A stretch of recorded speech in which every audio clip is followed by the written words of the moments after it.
Hello and welcome to the Pen and Paper Pod. Oh my god, I was not prepared. That's great. Sorry we're starting a little bit late, everyone. Hello and welcome, Outlander, to the world of Revon, the Pen and Paper Pod persistent D&D 5e horror campaign.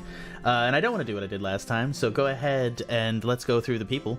I'm joined here today with 7 souls doomed to haunt the lands of Revon, unbound by their own mortality. Their only solace is insanity. First among them. Yeah, we got some real bops this week. First among them, the Eldritch Sniper, Sikes, played by Tanner. Hi, Tanner. How you doing? Hi. Cool. Doing great, man. The Pale Death Cleric, Silver, played by Chesh. Hello. The slow-walking, fast-drawing Tortle, Sniff, played by Justin.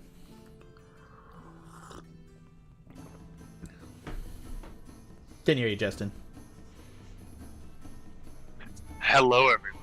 There we go. We got him now. There we go. And, of course, the quick-fingered and fluffy-eared Savannah, played by Ange. Oh. The ancient and crotchety and post-kidnapping, probably about to die again, life cleric, played by Karina. Hi. The awkward wolf-turned-monk, Alpha. The Awakened. You're not awkward. Yeah. You're not awkward. I'm so sorry. You're like a very nice, normal person. A very stable, He's a little guy. awkward.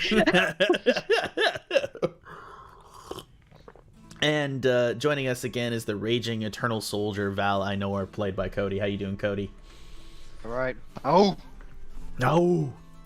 Everyone, are you ready to plunge back into the world of horror to save your friends? Well, this was my note from last week. Are you ready to plunge back into a world of horror? Plugs. Absolutely. Let's plunge. Oh yeah, let's do it. Plunge. Right after this recap. No, just kidding. Previously on Revon Gothica, our Outlanders, a group of adventurers who were reborn via the merciful will of a death god, came to the far shores of the world of Revon. Now unbound by death, our heroes are cursed to return via the spot their blood has last come into contact with holy water. The only limit to their return is their very sanity and will to continue on. Our Outlanders have been charged to suffer this fate unless they can kill the 4 cardinal beasts. Seeking more information on the subject and help for their friend in Faerington, our Outlanders journeyed to the Neapolitan city of Necropolia. Having secured aid from the king and a grant of land ownership and the surrounding a grant of land ownership of Faerington and the surrounding lands, having rescued their friend from the evil archmage seeking to unravel her secrets. Now with cash, titles of nobility, and new aid, our heroes are headed back to Faerington to save Friar Fear if they can get through spending all their hard-earned cash, because that's the real question. Oh, this is Nibbles. We're back on the streets of Necropolia, guys. How you guys doing this week? Doing good. Doing good. Yeah. Yep, we got money. Kind of already we got asked you money. that. Yeah. And we're rich now. Money. Lots to be poor after though. Yeah, Time you to guys are officially spend our- lords with your rings, and you got instructions on how to use your rings to teleport. You can use the seal in the courtyard of Castle Clawtooth, and you put your ring to it, and that'll teleport you to wherever the seal is inside of Faerington, which they believe is inside the sheriff's office. Oh, nice. Oh, I can't wait to see the That'll- look on his face. Oh, it's gonna be so great. Okay. Maybe he faints. Oh, he's definitely gonna. You saw the way he reacted when he saw the stars. It's true. He's a lily liver. It's gonna be great. So, should we spend this Yeah, let's go to the shop. newfound gold? I can think of a couple things to spend it on. Oh yeah, definitely. Hey, 1 or 2. 6. So I'd like to outline. We've kind of gone over what are you guys looking for, and I've given them offline access to kind of the 4 shops. There's a black market shop, the Wonky Wand, Hocus Poultice, which is a potion shop, and Counter Cells, which will be your magic item sell, your most prominent magic item shop for the majority of this campaign. So where do you guys want to go first, and what do you want to get? All of my shopping can pretty much be done in one place. Yeah, counter sells what I want. Yeah. Counter cells. Yeah, I'd like to go to. Where's the Counter map Cells. at? Oh, it is. Yeah, we'll start Oh, with that. that's Hocus Poultice. We'll have to. Oh no, that's not a map. Who is the map? The Wonky Wand has the map. Yep. So the Wonky Wand will have anything to do with ink and quill. It's like a bookshop. It's got a little Starbucks in there too. Nice. I really should have put the bottle of Boundless coffee in there, but it didn't make sense from an organizational standpoint. Yeah. To the counter cells? Yeah, let's, To go. the Counter Cells. Let's motor. Or do we need a map to get there? No, I it's getcha. it's a you've been recommended it by the king to some extent, so it's a very well-known store. Its shop district is in the middle of the market area in the center of town, where the majority of the shops or kind of high-end magic shops are, where they get items in from the boats and they pull them off. You guys are able to find your way there fairly easily without a save if you want to. You come upon Counter Cells, and it's kind of, at first, it's interesting. It's a sprawling shop that goes over kind of like it has like kind of an outdoor, like a single level villa type of deal, where you have the kind of the shop front, and you hear the hammering away of a steel on steel in the back, as somebody seems to be working a forge in the back of the shop in kind of an open air villa area where there's heat and going. You see there is a massive Goliath woman just working a hammer up and down on top of steel, forging some sort of new breastplate. You can enter the shop if you'd like. Yeah. Yeah. Definitely. As you enter the shop, you see that there's just an entire wall of shelves moving back and forth. The inside of the shop, in the classical TARDIS manner, seems to be slightly bigger, as in there's some sort of space-based enchantment, and there seems to be shelves running back into the shop, almost like a massive Costco, that just, you've entered like maybe a 10 by 10 shop, and as you move inside, you see it is 10 on one side, and then it just goes Costco deep in one direction, and you see that there is a desk to one side with a counter, and sitting behind the desk is a stooped gnome standing on a group of of a bunch of books on top of a seat, and he's crouched over, and he has a eyeglass looking through a large glass instrument at some jewels on his desk, picking around with a set of artificer's tools. Can I walk up to the counter, unsling my musket, and put it on the table? I need parts. Yes, you do. I'd toss a coin on this, if on the next shot that it would blow up in your face. I would prefer if that didn't happen. I like my shots to explode in other people's faces. He picks up the gun and wheels it around, and you immediately recognize that this individual, Sniff, just from your basic knowledge of firearms, has handled firearms before. He flips it around, looks up there, he just kind of tracks through the sights. He's like, we can put this together in a couple hours for you. Anything that you wanted done to it, enchantments, anything along those lines? Maybe a little bit more of an order. Just get it in firing quality, and if I need more, I'll make my way back. Yeah, I'm happy to sort this with this weapon for you, and we can also offer some rifling or something along those. A little accuracy would be nice. Were we not live for a bit? Nice stash, Sikes. Oh, dude, Sikes, I completely missed the mustache. Dude, I love how Trevor, even still, is like so much more thoughtful than me, even when he's not on the cast. Anyways, he's like, I'll do it for 5 gold, and we'll get this all sorted for you. Is that agreeable? Sounds good to me. Yeah. All right, he's gonna pop it behind. Come back in an hour, and I'll have that done for you. Is there anything else that you need? Some ammo. Looking for like 30 rounds, if we can do that. Yeah. Or a lead block could work just as well. I can do you... He's gonna look through... Hold on.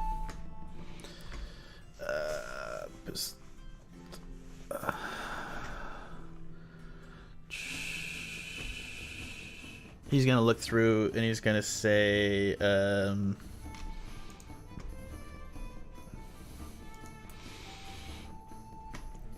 I can do maybe drawing ammunition. I'll do 30 rounds for 4 gold. You have a deal. Excellent. And let me know if you want any specialty ammunition made. I don't have anything offhand at this moment, but I'd be willing to discuss if there's anything particularly that you need. I can do some chain shot rounds, some grape shot, entangling shots, all sorts of things. We can talk about spares. If you want some guns, I can get some pots. We can throw some stuff together. Slug rounds? Pardon me? Slug rounds? I could do a slug round, yeah, absolutely. I mean, it's basically what this is, and he's gonna hold up the musket ball is essentially a slug round. Yeah.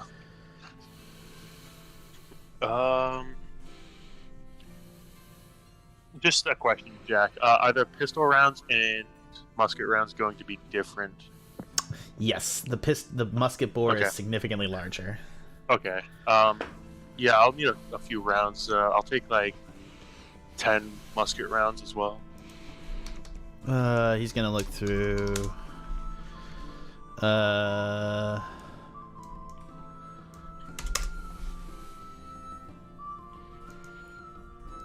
Musket rounds. I'll do you 10 for a gold. How about that? We'll round it up to 10 gold total, and that'll get you. I'll get your musket repaired, and I'll get you 30 rounds for your pistols and 10 for your musket. Sounds good. Thank you. No problem. Thank you for coming to Counter Cells. And he's gonna pass it over, and he's gonna knock on the wall, and nothing's gonna happen. And he's gonna like sit down, and he's gonna start banging louder. And then he's gonna retrieve from a pocket like a small firework, and he's gonna shoot it off through the open window out into the store area so it flashes. And it goes. And then in a moment, the Goliath woman's gonna come inside. And she's going to sit there and like kind of growl at him, and she's a Goliath, which I don't think you guys have encountered much. So she is a massive, like she's probably like almost 6 hands of the gnome, like 6, like, you know, you could stack 4 gnomes on top of each other and it'd be the same height as her, as she comes in with a massive, like, you know, weld iron cast hammer in her hand, and she's looking there. She's like, you could have just called me. It would have been fine. And he's like, I called you. He's just gonna like grunt and looks down there. Whatever. And he's like gonna pass her the musket. She's gonna catch it, look it over. She's gonna grunt with it for a bit and then head on out into the forge without saying any more. Thank you. Okay. She's really and then lovely. I'm just gonna walk around and just look at things, but not. We've been do married like 25 years, so you know. Congratulations. Yeah, I know.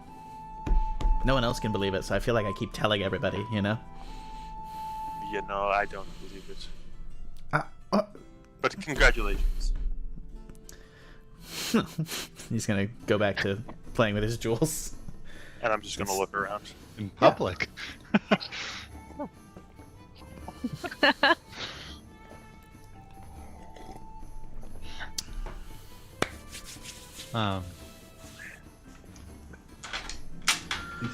What's go next? Excuse me. What kind of containers of liquid do you have on hand? Oh, well, it depends on what you're looking for. I can do you. I have an endless backstock of any sort of bottle that you want. We can also, if you, I assume you're coming here for a magical container, correct? Yeah, I grow tired of foraging for liquid on our travels. Hopefully something, one for fun and one for like practicality would be nice. Sure, absolutely. Infinite containers. I have one of coffee right here, and he's gonna pull up this travel mug of infinite coffee, essentially, and it looks like a travel mug. And he's just going to like pop it open and sip from it. He's like, just lovely, you get it just right. But the concept is open. We can pour any content, non-magical liquid-based substance into it, and typically we can get them tuned to make it in the same form of manner. The magic functions off similar to an endless decanter, except that it doesn't spew for. It's within reason to a certain amount. So what kind of liquid were you looking to make? Well, I grew up in the forest, and we would often eat fermented like apples or fruit, as one does as a child. So do you have anything of that sort? Something, slightly berries and fermented stronger fruit. It's going to need to be a physically. I could get you. I suppose we could make you like a plum wine or something. Yeah, an infinite bottle of plum wine or something. Or do you have a preference on the carrying case or the methodology of the type of bottle? Bottle might be a little bit dangerous. I mean, you could do like a gourd, or you could do something. I don't necessarily want to step on anyone else's shtick. Something small that I can easily, quietly carry around. I could Like do a you, flask? Yeah, like a hip flask of plum A hip wine. flask would be fine. Yeah, Yes. absolutely. I can do that for 50 gold. Okay, sounds good. And you mentioned an endless decanter as well? I do not have those anymore, unfortunately. Unfortunately, the magic is limited by city law. Ooh, where could we find something like that? It wouldn't be legal. We haven't been here very long. Could you point us in that direction? Maybe for a larger purchase, if we were to make? Make a persuasion.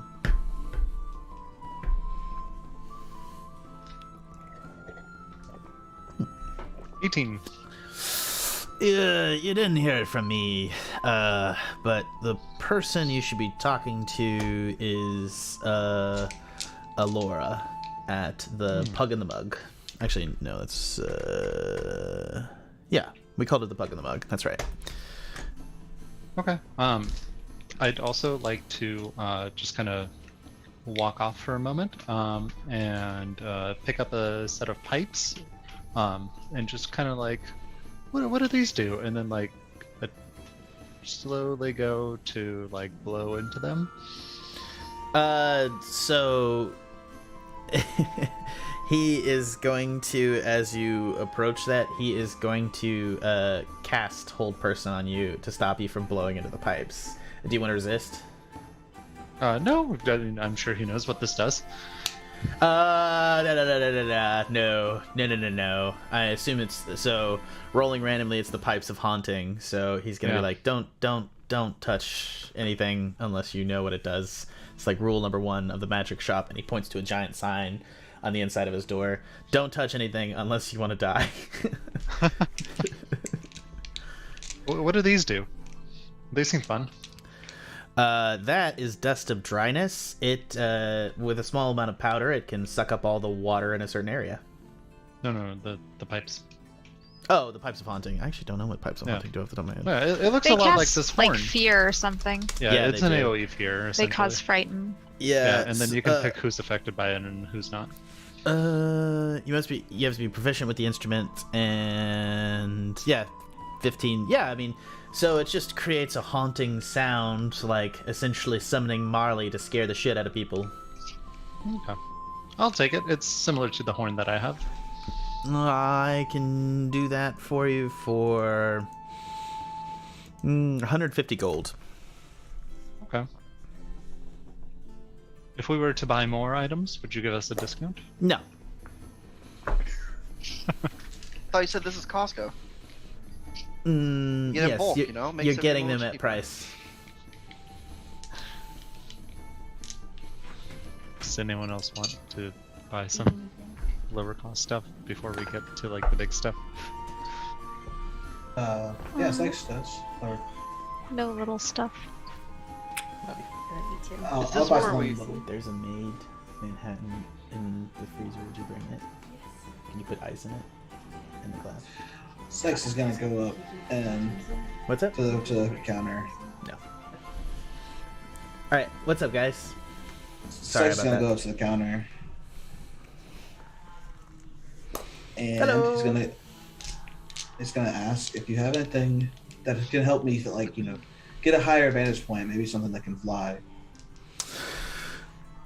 Yeah, we have... I'm looking at the brooms of flying. Yeah, brooms of flying, absolutely. We got the good, solid brooms. I got a deal on a couple. They are excellent. There's a lovely lovely couple of witches at Hocus Pocus that sold them to me. They're lovely. Nice. Are their brooms like more expensive than like the regular broom of flying? So they don't have brooms. Oh, but they sold you brooms though. They didn't need them anymore, and I got a great deal on them. But Cool. I don't believe they have brooms anymore, if I had to guess. But those brooms that they sold you, are those more expensive or the same price? They're going to be the same price there. I'm going to try to Cool. turn a profit on them, you know. I will pay you gladly for one of those brooms. Absolutely. Let me just go down here because we're actually buying a lot of stuff. So I'm gonna put boundless. I'm gonna put a note for boundless coffee, ammo, and pipes of haunting, broom of flying, and yeah, you're just buying one.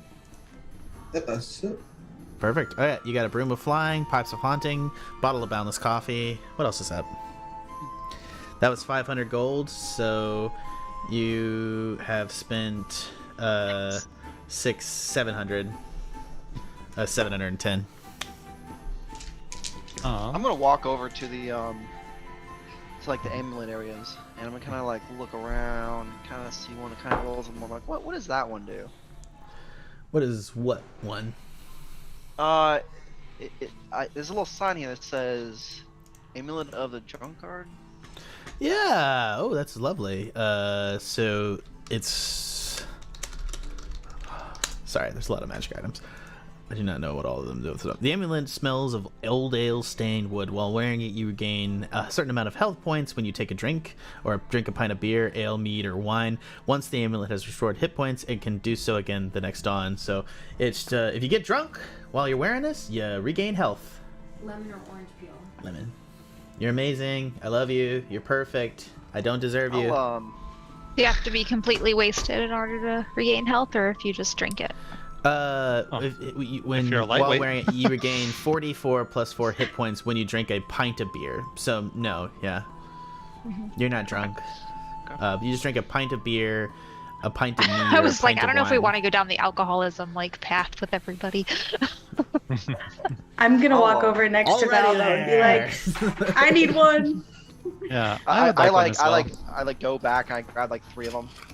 Okay, let's roll to see how many he's I'm like, got. anyone else? Oh yeah. So Hopefully if you not want, a one. it's uncommon, so it's going to be a roll on the D12 for uncommon, which will be a one. Jack, you're fired. Oh my Oh, god, Jack. better. I'm Where's not that even- one you've ever rolled? All right, I- I'm gonna take this one. No, curse you. He's apologetic and he's like, I'll try to get stock in later. I'm so sorry. I'll do my best. Do you ship to the local towns? 100%, but you can also teleport. Oh yeah, I know. Don't want to be bothered. Well, we can teleport one way. Like we have to reset it. You can teleport both ways. Oh, we can? I thought we Yep. had to set it like. I am Okay. not making you travel from Faerington to Necropolia again. Okay, dope. It just Okay, it yeah, resets at we will dawn, come back. so you can travel once. So once you're there, you have to wait a day there, then travel back. Or travel right before dawn. All right, Nomio, we will definitely be back for more. Yeah, that probably works actually. Oh. Unfortunately, well done, Liv. Liv will walk over to like the clothing-ish section and just kind of wrap her hands around it. What does this here one do? She's talking about the cloak of protection. So the cloak of protection, there's a cloak of manta ray, there's a last stand armor, there's all sorts of stuff. As he's looking at the cloak of protection, he's like, yeah, it's a really powerful enchantment that does what it says. It protects you. I'd like to purchase this.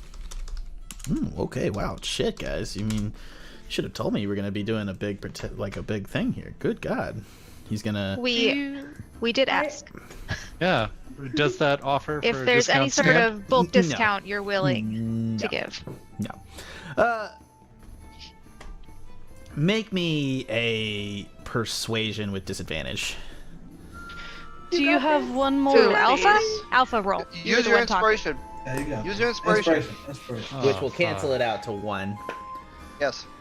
You guys want me to roll -1? I mean, it worked Well, last it's time. -1 if I do it. It was, you said it. Dude, yeah, dude, but that or it's either disadvantage. Liv or Alpha who are talking. Yeah. So like, Where's it's gotta guidance be at?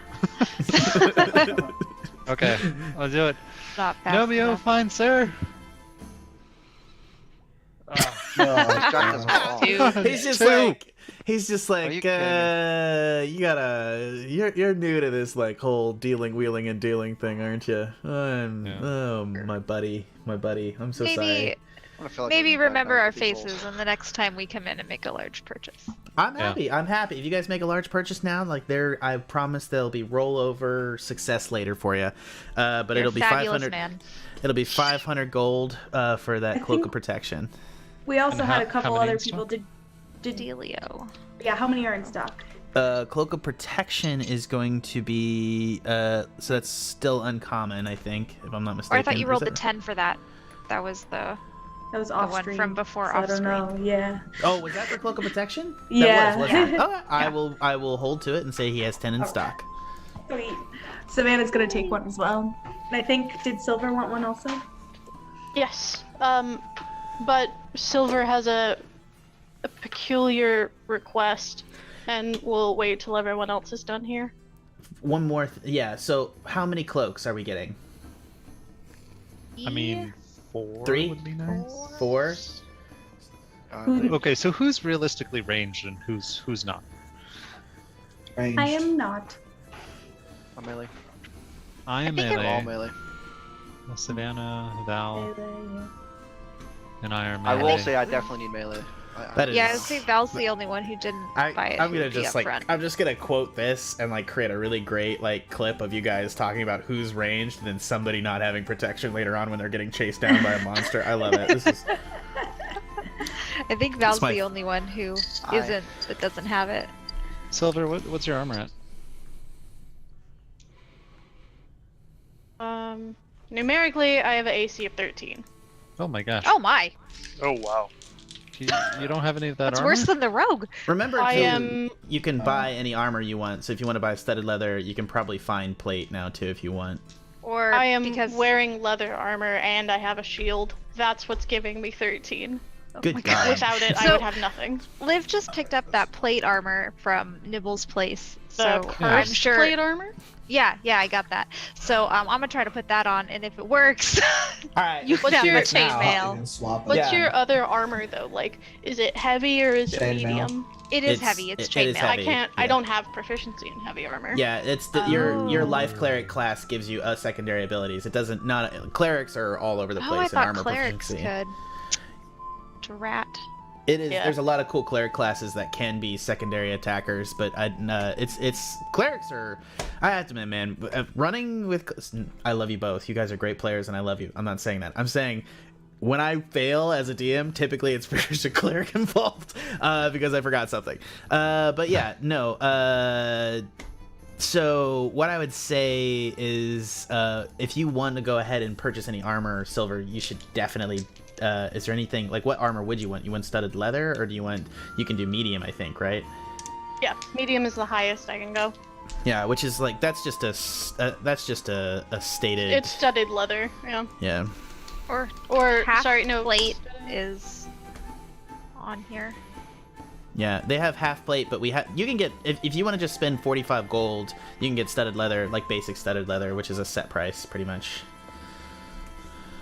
Well, the reason that my AC is so low is because like I'm running with a 10 dexterity, so like my leather has no bonuses. That's correct, yeah. Your studded leather would be dex plus your dex modifier. Oh, you're 10, yeah, that's right. So yeah, it would be of which I don't have a dex modifier. It would be 12 plus your shield, which would get you up to 14. I see what you're saying. Yeah. So unless you go in for like you could also do I'm so sorry. Armor. That is cheaper than 500 gold. That's true. Armor. Oh my god. I always forget like the base class. You can do medium, correct? Yes.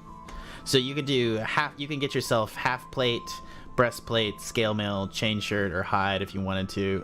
The disadvantage, you could get a breastplate for 400 gold, which is 14. Yeah, not have disadvantage. Yeah, because you really want to avoid the disadvantage on stealth, right? Because you. Yeah. Yeah. I mean, I don't stealth, but it would be nice to not roll a disadvantage when that occurs. And if Liv survives putting on this plate mail, she will not have disadvantage on stealth. Oh, that's nice. If she lives. Probably not. It's a con 15. You can make it. You do Until you me. Just until right you have, there. Until you have to pee and take it off, and then you have to make it again. I'm just joking. Pee in the armor. You'll to get figure that shit disadvantage off. from the smell. It's a part of I me. feel like she's old enough to have a diaper.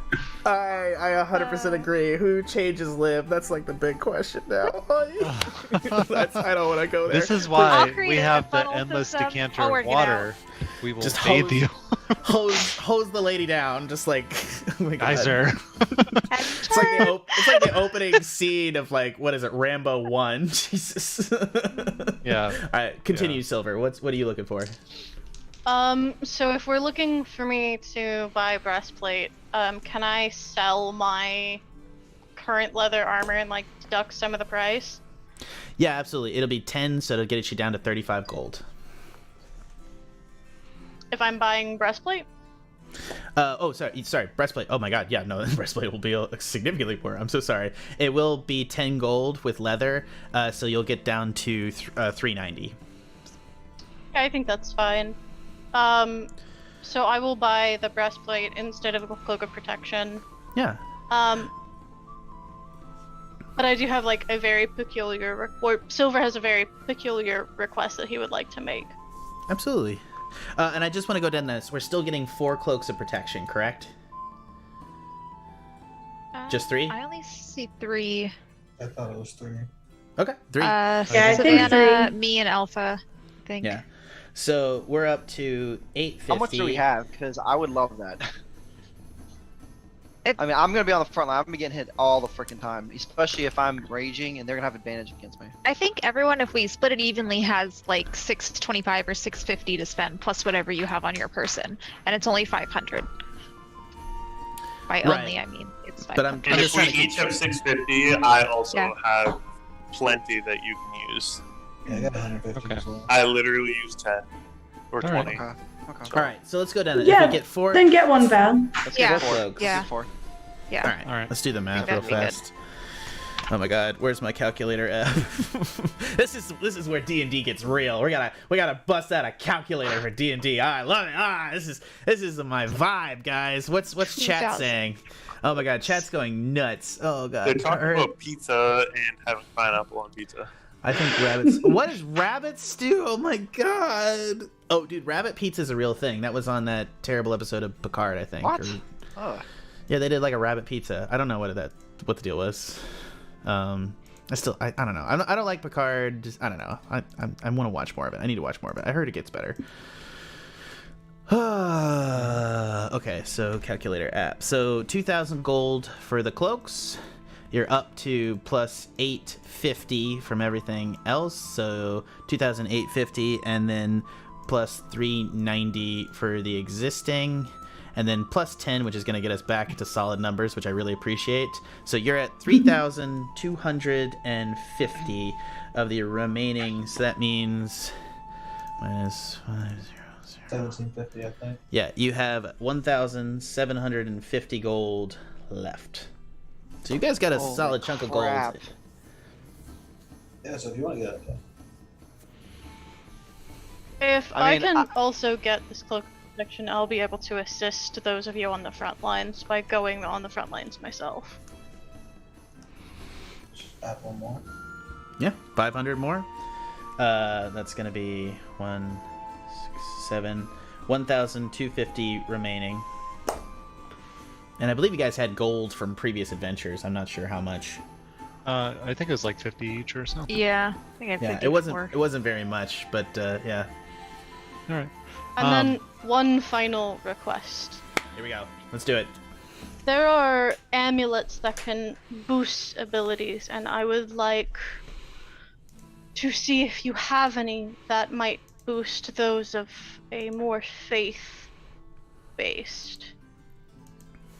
But it is very peculiar in the shape that it must take. Interesting.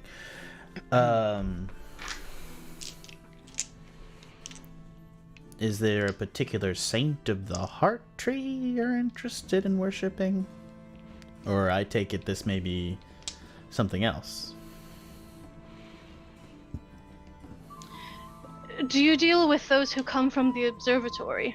And I'm going to just like slide out the Starfinder coin. And he's like, of course I do. One of the things I understand is if you're looking to make a magic... He's gonna like stop himself and he's gonna come back. There's nothing of me that is unwilling to make the object for you, but I cannot promise that the connection will work, if you understand my meaning. Revon has a way of preventing people from connecting to outside forces. I'm more than happy to assist you and can make this object to the specifications, as I've met with Outlanders who have taught me how to do it. I'm happy to do this, but I make no promises on it working, and I still expect the gold. My faith is strong enough that it will work. Truly magical. I'm truly impressed if it will, but I'm more than happy to do that if you would give me specifications and tell me what would you design and what way would you describe it. I would want the silhouette of a dragon encased in silver with a white gem. I just saw your post of giant woman and yes, that's exactly right. Sorry. Oh, god damn it. I was like, no one made jokes about the giant woman, and I was so upset. Oh, come on, you gotta lead with that, Chesh. Let's go. It's gonna work way better now that you made that joke. I didn't want to take away. No, you're good. You're good. It's all good. Please continue. I'm so sorry. I would want the silhouette of a dragon made in silver with a white gem in the middle. It can be of any white gem. Just a white gem nonetheless. And that is simply it. Sorry. I just went through chat. I apologize. Yeah, absolutely. I can do that. For this to make a connection, I am going to need to take you for an hour, and we will need you to forge it, and perhaps put a little bit of your blood into the quicksilver forging. Do you understand? I'll carve the mold here, and I'll make sure Giulietta can go ahead and start melting down the silver to the object. And he's going to proceed to have you describe it to him. And what I want you to do for this process is I want you... 2 seconds. I want you to... I'm going to need you to make an ability check. So I think what I do is make you make a religion check to describe and try to take from inside yourself the notion of it. I'm open if you have a different check that you'd like to make. If you're maybe describing from your past an image that you've seen of you-know-who. But yeah, absolutely. Yeah, you want to do... Absolutely. Which would you prefer? Religion or history, or what do you want? There's no way we can make it, like, just a wisdom check? I'm happy with that. Yeah. I mean, it's almost identical. So yeah, go ahead. Yeah. And then let's see if I can. I have a thing. Hold on. You do have a thing for wisdom checks, don't you? I think that's what I was wondering. Yeah. Okay. It's an ability check. Sweet. Yeah. So it will work. Yep. There's a 13, and then my knowledge from a past life allows me to add a d6. Perfect. Go ahead and roll it. So that's a 16 total. 16 on the roll, and as you do that, you describe perfectly. You go through, and he is going to literally sit there and hold out a piece of clay that he's going to chip away at the clay, forging it away, creating the insert to this idea, and he's going to put it together. And then he's going to place it on a steel table next to you, and Julieta is going to come in with her brow sweating as she's holding a flask of quicksilver that she's going to hold down and pour, and you'll see the arc of this go in, and then she's going to hold the quicksilver over to you, and she's like, "A drop of your blood, please." Yeah, and in a very, very like practiced motion, just. I didn't really think a lot of things through about how much I'd make my players cut themselves in the course of this campaign, but yes, please continue. Yeah, easily it goes just right into the across thing. The palm. It swirls in, and you see that the silver almost forms the shape of the dragon on the top of the pooling, boiling liquid, and she pours it into the mold. And after a minute, she's going to seize a hammer from her back pocket and smash the clay mold, popping open the item, which is successful. You have it, Chesh. Do you want to describe it? Yeah, so it is exactly like a small, amulet made of, I suppose, quicksilver. It's very like shiny and resplendent, and it has like a small white gem where its like heart or crest would be, and Silver will just like brush his thumb over it before like dutifully putting it around his neck, where it glows for like a second and then softly dissipates. Nobio's gonna look at that and be like he'll notice that, but not in a bad way. You're welcome to make insight checks on him or what you think, but he does. I shall. Yeah, go ahead.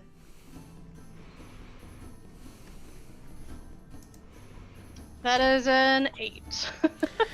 The gnome's wearing goggles. He's short.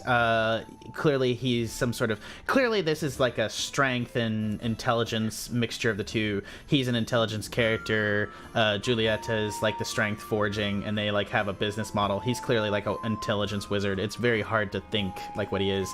You definitely notice him take acknowledgement of that detail that it's shown. So. This does not leave this room. Are we understood?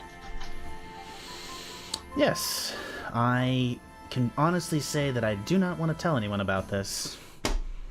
But for the price for the object for the work, it's going to be 150 gold. And it is yours. And it is an uncommon. I want to say that's a +1. No. Okay, that's fine.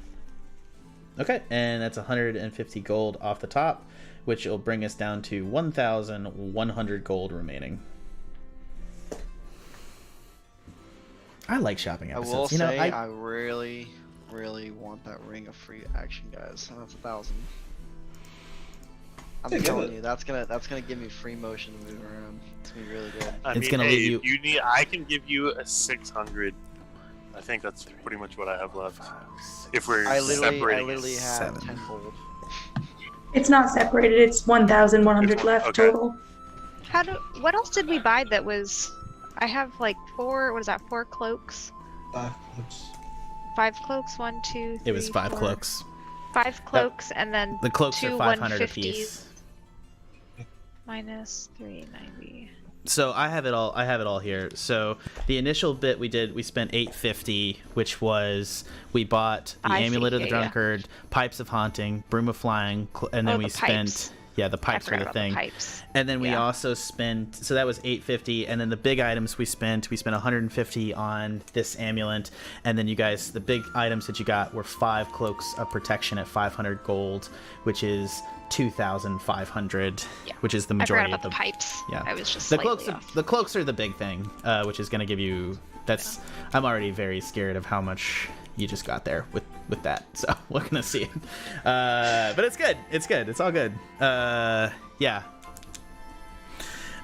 So yeah, with that, you have 1,100, and I'm going to say from your previous adventure, and I'm just going to write this down, we said 50 a person from the previous for the 6 of you, not including Val. I'd say that you have 300 gold. So I'd say your total, if we're okay with this, and I'm happy for you guys if you want to write me off or tell me that there's different, because we haven't kept really great track up to this point. I'd say we're at you guys are at 1,400 gold total if you want to make any other purchases, knowing that you may have to pay salaries to the Feared and other things. We should probably get a map. Oh yeah. And Sikes, what was it that you were gonna buy? What the broom was like. He already bought it. Oh, you just wanted the Yeah. broom. Mhm. Okay. Yeah, Sykes has got a flying broom. He can fly, which I I'm thought you totally wanted not gonna something regret. from the wonky, the black market one. I Flying did. with the I wanted 600-foot the range. Oh my god, this would be crazy. I wanted the endless decanter of water. So I think that'll be useful. But That that's only is- 150. He gave you that. You have to go see Alora, which is who he recommended, which is the black market seller. Which, if you guys look Quick in that thing, question. you can see that she has a lot of shit. Yeah, go ahead. You said that I can forfeit my salary, a future salary, to get an item. What? Yeah, to some extent.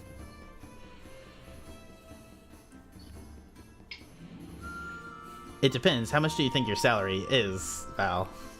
I don't know. I don't know. It's not I mean, very much. Like it's not in the 500 gold range. You know what I mean? Like your salary is like a living expense of like a gold a week or something. Oh Jesus Christ. Yeah. Well, a gold. That's the thing too. I will say this. This is an astronomical amount of money to even any of you, right? Like y'all operate like your entire living expenses for like a family is like a gold. Like a wealthy family is like a gold. So like the fact that it's like hotels. Like $200 goes a long way, but then you stay in a hotel and spend a gold to stay there. Like you guys have had a massive windfall. And I want to encourage you to spend the money, to be honest with you. I want to encourage you to not hang on to it. We have to hang on okay. to it so we can pay for our people later. That's correct.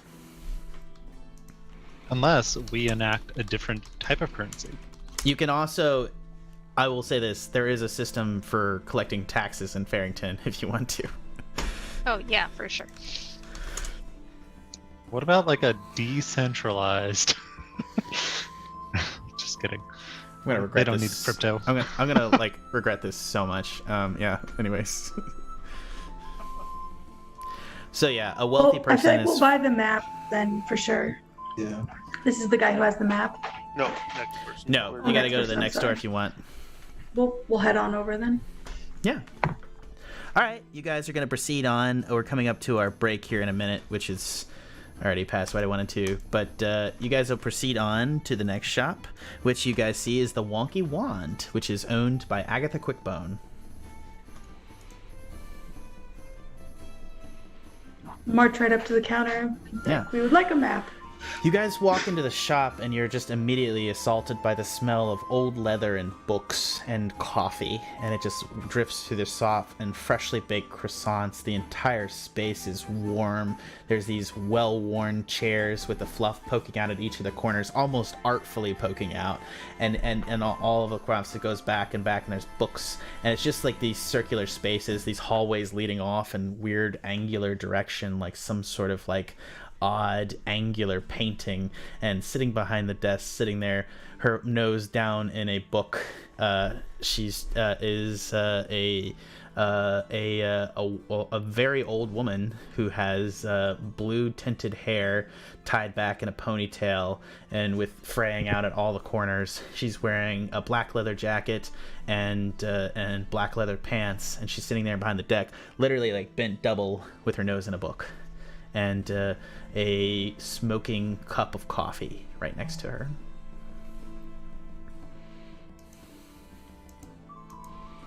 Alpha? What's that?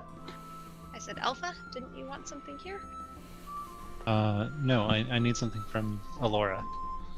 And we'll have to seek her out after. I guess Oh, just a map then we're looking for. This person does ink-related stuff, right? That's correct. Anything you need ink-wise, you can get from her. Keep in mind, I gave you guys the big other thing. There's all that other items like shields, swords, regular basic items you can buy as well, of course. Excuse me. Do you happen to do any sort of tattoo work? 100%. She is not. She's just reading her book. Okay. She's not ignoring you. She's like, it's not that she's ignoring you. She's physically like in her book, and you can like look at the cover if you want. I'd like to poke her with my pipe of haunting.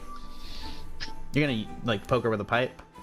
Yeah. She'll look up and she'll look down at her book, which has like this emblazoned like centaur on the cover with like this just golden mane of hair blowing out behind him, running across a beach, and she's going to blush furiously as much as her old bones will allow, and she'll shut it, slam it down, and put like a textbook about the theoretical existence of the stars on top of it, and she's like, yes, how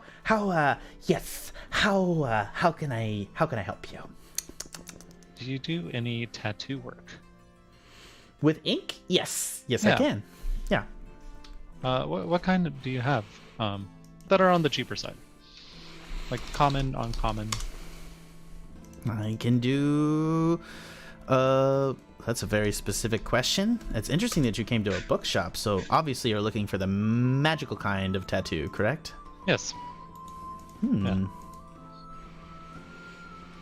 You could do absorbing tattoos, illuminator tattoos. You could do ghost step tattoos, spell route tattoos, barrier tattoos, masquerade tattoos, lifewell tattoos, shadowfell brand tattoos, coiling grasp tattoos, blood fury tattoos, eldritch claw tattoos. I think I'd be interested in the Eldritch Claw or Ghostly Step. Eldritch Claw. It may take a while to put that together. Ghost Step is pretty common. Well, Ghost Step's actually the more difficult if I think about it. That's be very rare, and the Eldritch Claw would be that. So I would say I would be willing to tattoo you for 500 for the Eldritch Claw, and for the Ghost Step, that is, you're looking at 10,000 gold. Oh my gosh, woman. I don't think I could.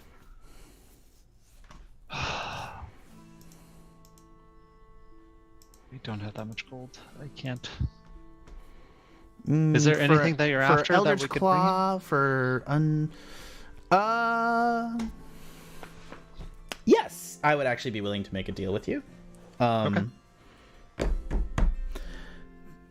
This is a little bit of a personal matter.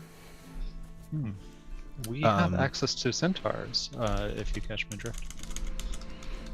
What? I don't know what you mean, sir.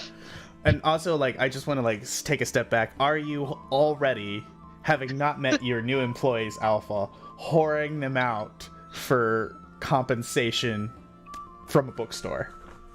I'm not gonna deny that. Like, Maybe what is there to deny? Yeah. Maybe one of them is genuinely interested. Yeah. Me Old lady She's is like- in love too. I'll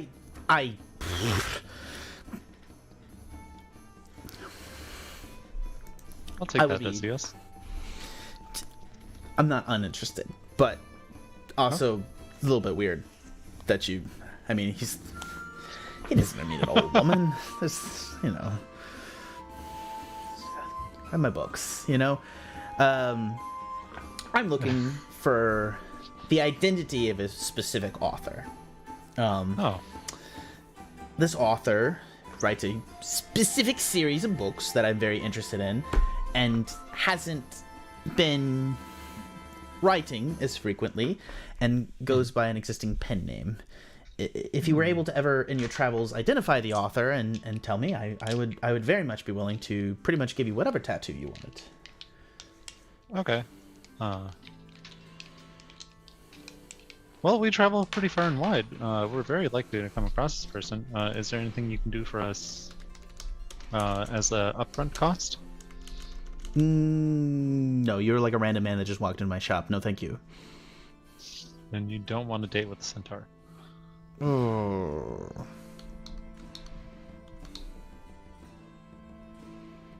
What can you... What sorts of activities would we... I just... Come on, man, roll. Are you going to pimp a centaur? Is this happening? Like what's happening? Yeah, Are you pimping a centaur? Oh my god. It's going to happen. Let's go side hustle. I gave you guys like minions for one session, and they're already pimped out. You haven't even met these fucks yet.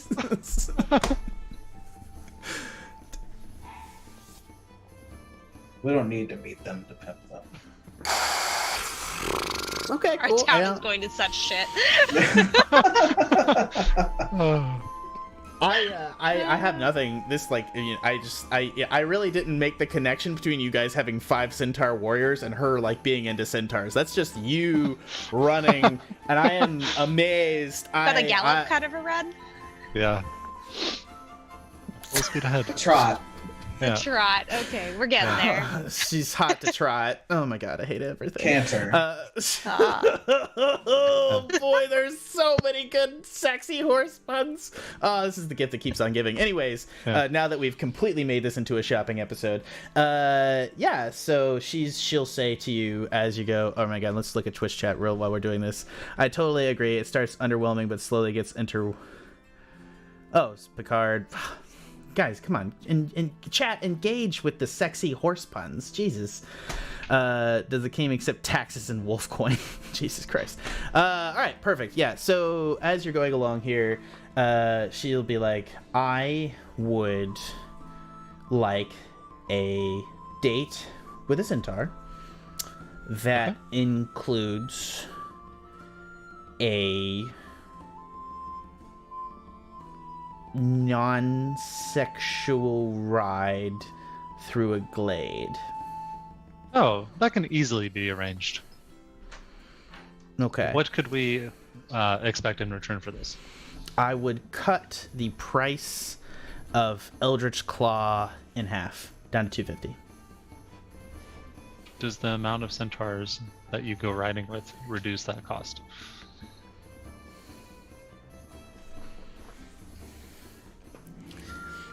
Two centaurs, and they pull me along in a chariot.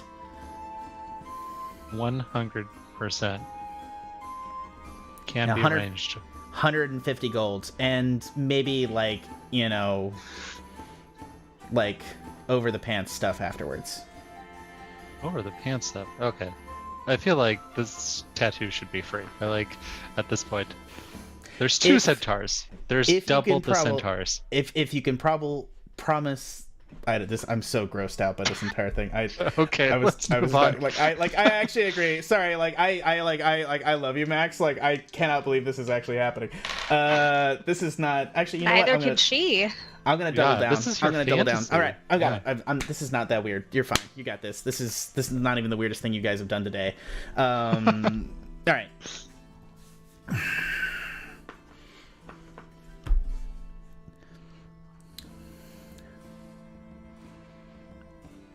$150 gold, 2 centaurs, and a ride. How about this? You get your pick, 2 of 5 centaurs. Free tattoo. 5 handsome-looking centaurs, and you get to pick which ones you get to go on a ride with. I don't care too much. I'd let you pick. I hope you would pick the handsomest of them. Are you going to pick ugly centaurs? Well, there's no such thing as an ugly centaur. They're all beautiful, domestic, amazing creatures. Yeah. And we don't deserve their existence.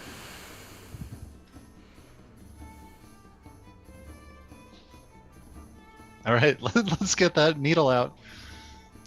I want a centaur, both of them to have very long hair. If you can assure me of that, I'll give it to you for free. Shit, we haven't seen the centaur. One of those deals should work. Yeah, out of 2 5, centaurs, I mean, surely. chariot, over the pants, long hair. You get the thing for free. All right, we'll work that in.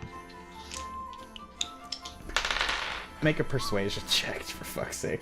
Just one persuasion if this is actually happening. I'm the one. Why? 18. Why? Let's go. I'm the one that said over. I'm the dirty one that said over. It's my fault. It's your fault. She'll probably back out. You know, some people with their kinks, like. It's fine. It's fine. This is gonna be interesting later. Yeah, she'll whip out a thing and she'll give you an Eldritch Claw tattoo. Tattoo attunement. So you need to attune to this item. You hold a needle to your skin where you want the tattoo to appear, pressing the needle there throughout the attunement process. When the attunement is complete, the needle turns into the ink that becomes the tattoo, which appears on the skin. Tell me the shape of the tattoo. It's going to be a thing. So it is a. So it'll cover. When the tattoo is on your skin, you unarmed strikes are considered magical for the purposes of overcoming immunity and resistance to non-magical attacks, and you gain a +1 to bonus to attack and damage rolls with unarmed strike, which is fucking nasty. As a bonus action, you can empower the tattoo for 1 minute. For the duration, each of your melee attacks for a weapon or an unarmed strike can reach a target up to 15 feet away from you as ink tendrils launch towards the target. In addition, you melee attacks deal an extra 1d6 force damage on a hit. So for 1 minute, you can get a 1d6 plus. So for combat, so for common, Just say force or force damage. Force damage. I love you, man. You're making a deal that you can't play. Like, this is gonna come back to fucking haunt you, but you're gonna get the tattoo. How about that? They all have short hair. Oh, all's fair in love and war. Buzzed motherfuckers. They're in the military, Liv. Of course they are. Like, I'm just like, Put a I'm mop on him. Hair can be exist. grown. Yeah, hair can be grown. Yeah. Like we're gonna Dorothy. find. Yeah, we're gonna get. Oh my god, wigs. You're gonna fucking. Are you gonna like doll up 2 centaurs to send them out? You have to pay them to do this too. Are you gonna do their makeup for them too, baby? Like, Jesus. I mean, if They that's what it want- takes. Yeah. Yeah. I mean, hey, if she accepts Wolfcoin, it's fine. I guess I've learned a very valuable lesson today is that, like, I thought Max would back down in this process if I escalated. Clearly that was not the answer. Oh. Never saw that coming. Yeah, but he's got it. Yeah, you have an Eldritch Claw tattoo you're right now attuned to, which is a very powerful spell for you. Great. Now I can hit stuff. Okay. But that's not gonna. Yeah. We'll see if Agatha Quickbone. So let me just go over the price of it. 2 centaur chariot ride, over the pants stuff.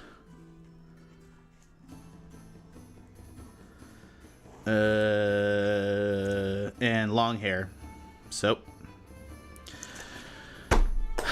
God, when you figure out how much a chariot costs, it's gonna be hilarious. I'll just borrow one. We had a cart. I mean, it's basically a chariot. Not the same thing. We'll see. All right. Anyways, yeah. So she'll go ahead and tattoo you after a while, and yeah, and then she'll go back to her book, unless anyone wants anything else. And a map, perhaps. Could Oh, we yeah. purchase a map from you? She'll clock you a 2 for another 100 gold. Oh, I thought it was 50. Prices have gone up. Hold on. I really No, the don't map's know. definitely 100. The Revon map. Oh, you're right. Yep. Still, I thought it was 50. You guys are now down to 1,000 gold outside of whore-based antics. I really am very scared how these poor centaurs are going to be used. God, if you pick the Hearthware odd at this point, too. Oh my god, you just make her an enemy. Yeah, but you get the spell. I will give you that to you guys at a later date. I apologize. I wanted to finish the map, but I actually did a lot of work on our new map, and I'm very proud of it. and I've got some other work, some outside help from a couple of people on Twitter who I'm going to be naming next week. That we did like a print of the map, and we actually stressed the map and aged it and made something really, really Lord of the Rings and beautiful, and I'm very excited about it. But we're going to get that to you guys next week. But for the purposes of your travels based, and it'll be the full map of Revn that we'll release on Twitter and Instagram, which is going to be awesome. So stay tuned for that. But you guys do have the map of Revn, which I will note off. Anyone else need anything? Also, this is where you can get the spells Origami, Analyze Blood, Card Throw, Arg, or Spell Steal. And you can also make any spell slot. So remember, with the spell scroll rules, she can draw you any spell scroll of anything that's in your class. So Warlocks and Clerics, if you want a spell of higher level, you need to make some form of ability check with that spell to make that spell scroll succeed. So you can pick a spell of higher level inside your class or something that you don't have picked. Which includes cantrips, first all the way through 7th level spells. Not today. All right. So I think that's everything at the Wonky Wand. And did anyone want to visit Hocus Pocus or go visit Allura at the Black Market? Allura, yes. All right. So here's what I'm going to say.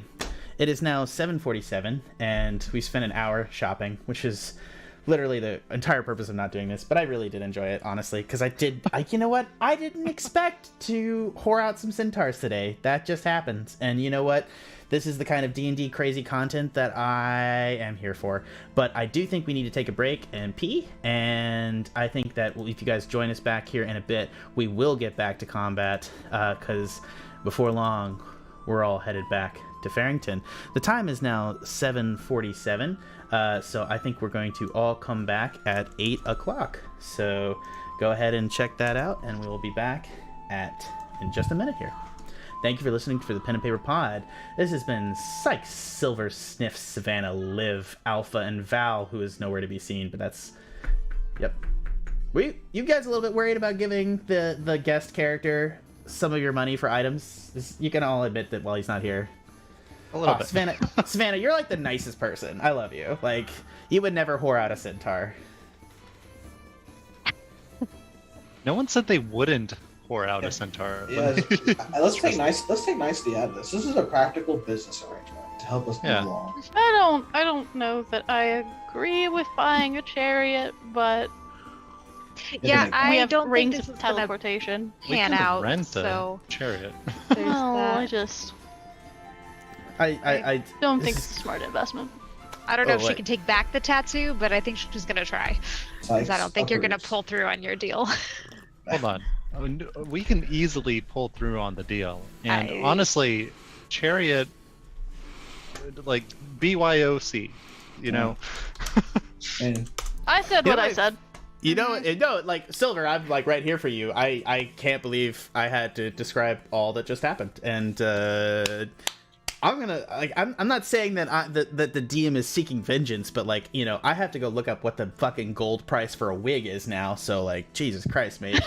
Oh my gosh, a mop can't be more than like a couple silver. Oh my God, you're gonna put a mop she on wants her head. beautiful golden hair. Okay, so next week, Agatha Quickbone kills the party. Anyways, we'll be back in about 15 minutes, guys. Thank you for listening.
Hey everybody, and welcome back to the Pen and Paper Pod. I'm so sorry about that long extended wait. We had a couple of things to deal with and some situations. Oh yeah, Chesh is back. Yeah, perfect. Thank you, Chesh. So sorry. We're all good, and it was definitely not Chesh that we were waiting on. It was me, 100%, because I had to walk the dog, and then Holly's a little bit of a hopeless mess, and you guys know this. Anyways, but welcome back to the world of Revon, where we continue on as this campaign, and we're going to go back to what is rapidly becoming the shopping episode titled The Slasher of Summer's Eve. So, great. Yeah, what do you guys want to do now? You guys are in the middle of the city. You guys have gotten through with the first two shops, which is counter cells. You got through the wonky wand. Did somebody want to seek out the black market and Allura, which was your lead that you got from the counter cells, Nomeo? Yeah, I think we did want that decanter of endless water, at least.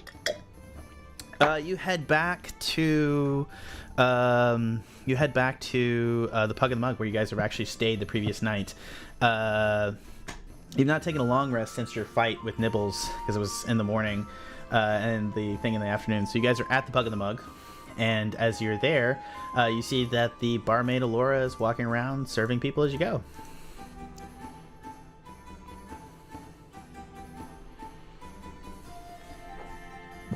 Do we have her description, or just her name? I can describe her if you like. I'm so sorry, guys. Yeah, she is a tall... So Merrick and Ryu are the bar owners, and she seems to be the one of two barmaids that are running around the bar. She is a tall woman who is wearing kind of like riding leathers. She seems well put together. She has a hood that she has up over the top of her head. She has but it's not like a full hood. It's kind of like over just the top of the inside, and has a hole in the back where you see a ponytail sticking out of. She has like a dyed green run of hair, so part of her hair is dyed green, swirling through the ponytail that goes up to the top of her head. And yeah, she's nimbly walking around the bar, and yeah, she seems very attentive as a barmaid. I'm gonna tap Sikes. Dude, she's totally a centaur girl. Right.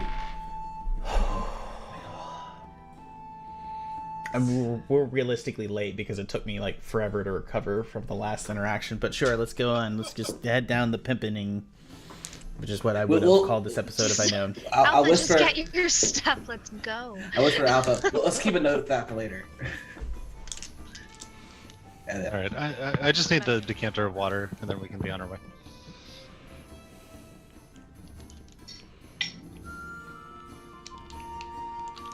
What do you want to do? Yeah, Do you want to approach her? Liv will look like back and forth between him and her, and I guess she's just gonna walk up to this lady because she's done shopping.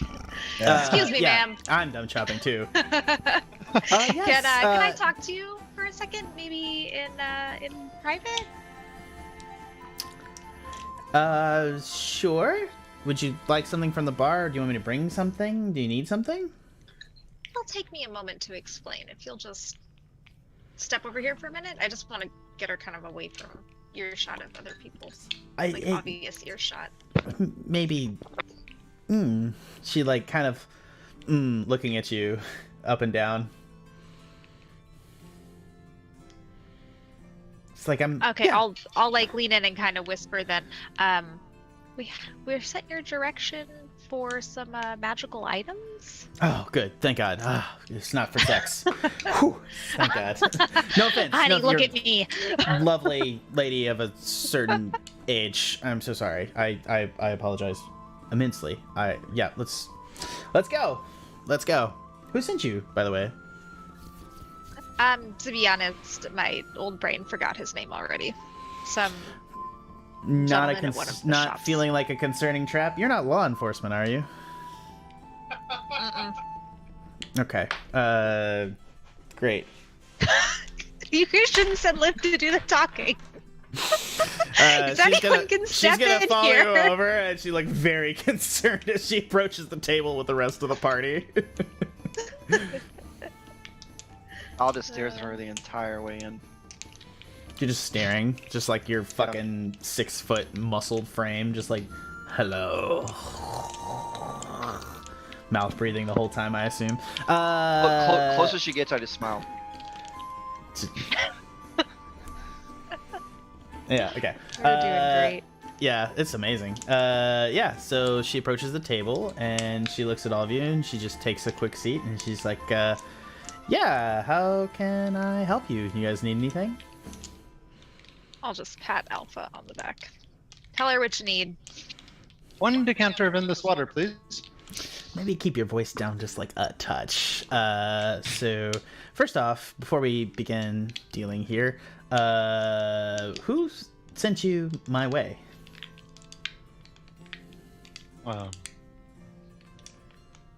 We're new to the area, but I believe snitches still get stitches. But I'm the person that just got snitched upon, so like I need a reference here. I mean, even if like otherwise I'm just a barmaid. I don't know that I have something like a decanter of endless water. I mean, I could ask Merrick. You know what I mean? You drive a hard bargain. It was Mr. Nomio. Ah, okay, good. All right, yeah. What? So for a decanter of endless water, I could probably do it for 500 gold. I believe the price was 250. I mean, I think the price is what I say it is. Oh, I thought it was 150. Jeez. All right, someone talk her down. I got one tactic, and it's centaurs. How many people are around us? It's like a semi. It's not very busy, but there's probably like 15 people in the bar. Oh, never mind then. Okay. You gonna try to attack her? No, I was gonna cause a distraction while they can try to. You gotta see that she has advantage. 200,000 gold. She has like a 200,000 gold sunblade in her inventory. You don't think that she's like, okay, whatever. Anyways, like... that makes it more. That makes me want to do it even more. Honestly, I mean, who's talking to her? Come on. Alright, I'll leave for listen. We just want to make a simple transaction. Can you let's come down on the price a little bit? You got things to do. We got things to do. Let's stop wasting each other's time. All right, but I'll take a couple of agreements. You got any sort of intelligence or anything to sweeten the pot? We're always looking for anything of that knowledge. She looks around. Anything that you can tell me would be good information, anything along those lines. Sweeten the pot, and I'll bring it down to 150. You tell me.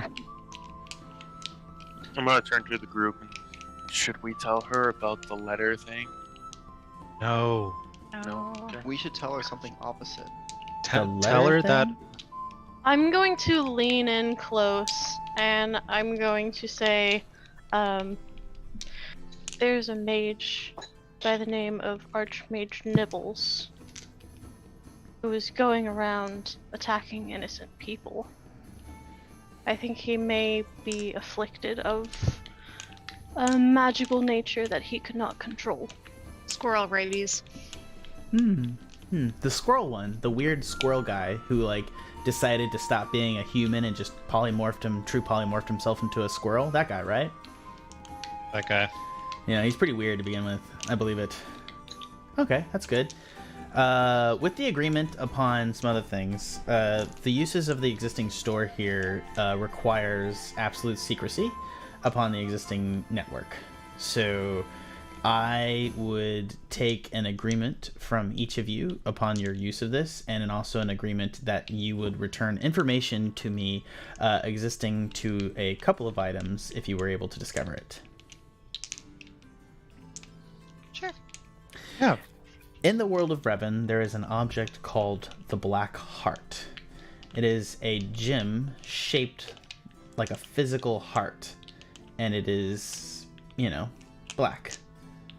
If anyone can find the Black Heart and return it to me, they would be greatly rewarded. And any information that you find, by the basis of using this trade, I assume an oath that you will share this with me. Both the Black Heart and/or the Book of Vile Darkness. Oh shit. Do we get to know what these things do or are? Anything about them?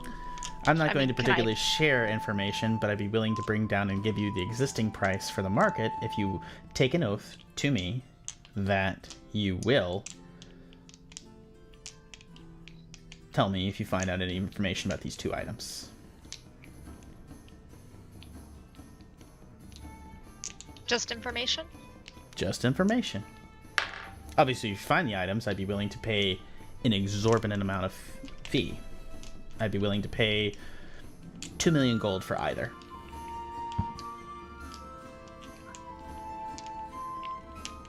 Why I does it interest you so much? Yeah, That's not particularly important. That's not part of the bargain. That's information. You'd have to pay me for that. I don't think it matters to us. Exactly. Well, we need to know just to make sure that I can, if someone else has it, I can maybe negotiate it. You can't negotiate it. If they know what they have, it's a different kettle What of if they fish don't? altogether. That would be the only context in which you could negotiate for the item, most likely. I also want to make sure when I touch it doesn't kill me. That's actually a very good concern. I would suggest using gloves with either item. That was my main concern. The 2 items are a book sheathed in human skin and a heart, a gem that is a black gem shaped like a heart. If you find either items, bring them to me and I will reward you. You make an agreement now that if you find any information, you must give it to me. You understand? Okay. Well, you need to lead us to a direction. I mean, what is it in game. this whole world? All right. She's going to extend her hand to each of you and shake on it. Do you guys accept the hand? Can I try and cross my fingers on the opposite hand so it doesn't count? Is that D&D rules? It's not D&D rules, but yeah, sure. She's going to try to shake your hand. I'll shake the hand, but like, I don't know if I'll cross fingers pretending, and if it doesn't work in D&D, it doesn't work, but like pretending that it doesn't, I'm not fully in the deal, but she doesn't know. Perfect. Sikes, he has to look. Sikes is really worried about this. Like, are we sure? Is me accepting this contract a deal breaker? Can I just not use the decanter? Like, I really don't want to get into any more contracts that I've been in. Like, they've had bad experience with me. I really don't. I would ask you to leave this, and you can share information with your friends, and I don't care. Yeah. She'll leave. Sikes leaves. Out. Yeah. Sikes out of there. I was gonna stand up actually and walk over to Sikes and be like, listen man, like, we don't have to tell her all the information. Listen, she wants some information, whatever that is. Al, I understand, but like these contracts have a way of coming back in ways don't even understand. Oh, trust me, I know. I've lived here too long enough. I understand it, but I mean, she's gonna extend her hand to you, Silver. Do you shake it? No, I'm gonna follow Sikes. All right, Silver, Sikes leave. Sniff, she'll extend her hand to you. I spit in my hand and grab it. Yeah. Shake the hand. Savannah, she'll stick to you. You cross your fingers behind your back. Liv, she'll extend her hand to you. Why not? Alpha. Sure. Yeah. And then she's gonna look over to you, Val. As Silver and Sikes are turning their backs to you. Or I guess you can try to convince Sikes. I'm sorry. I apologize. I didn't mean to cut Val, you off, Val. If this is, I mean, I don't want. As long as it's not a deal breaker, I'll do this. I'm just really hesitant about this. Think about it. There is 0 details with this. That like we don't. She didn't say all the details. She said just give her information, and if we wanted to sell it, we can to her. But that's our option. But at that point, it'll be in our hands. Yeah, I mean, you're right. We're also not doing our souls or anything crazy. She just. Sikes, make me a history check real quick.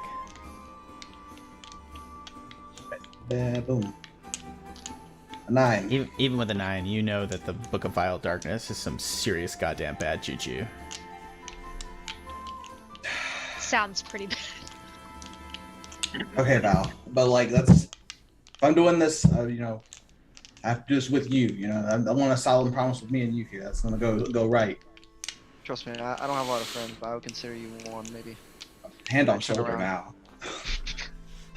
now. Wow, yes. I'll nod at him. I'm gonna turn around and then I'll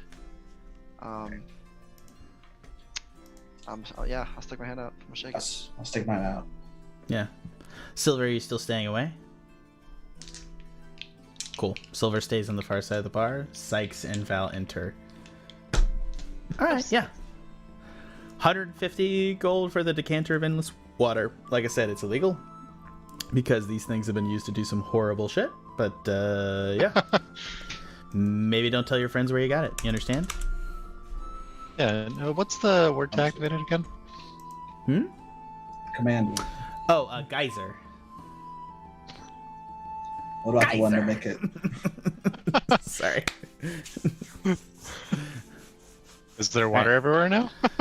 No, she wasn't touching the decanter, but she pulls it out from a bag of holding on her person inside a pocket. Like she has like pockets of holding, and she pulls it out and puts it in like a black bag and passes it across the table. And she'll extract 150 gold for you guys, and you guys are officially down to 850 gold total. Great. All right, let's get out of here. Go to that temple in the Castle Clawtooth and go back to Faerington. Yep.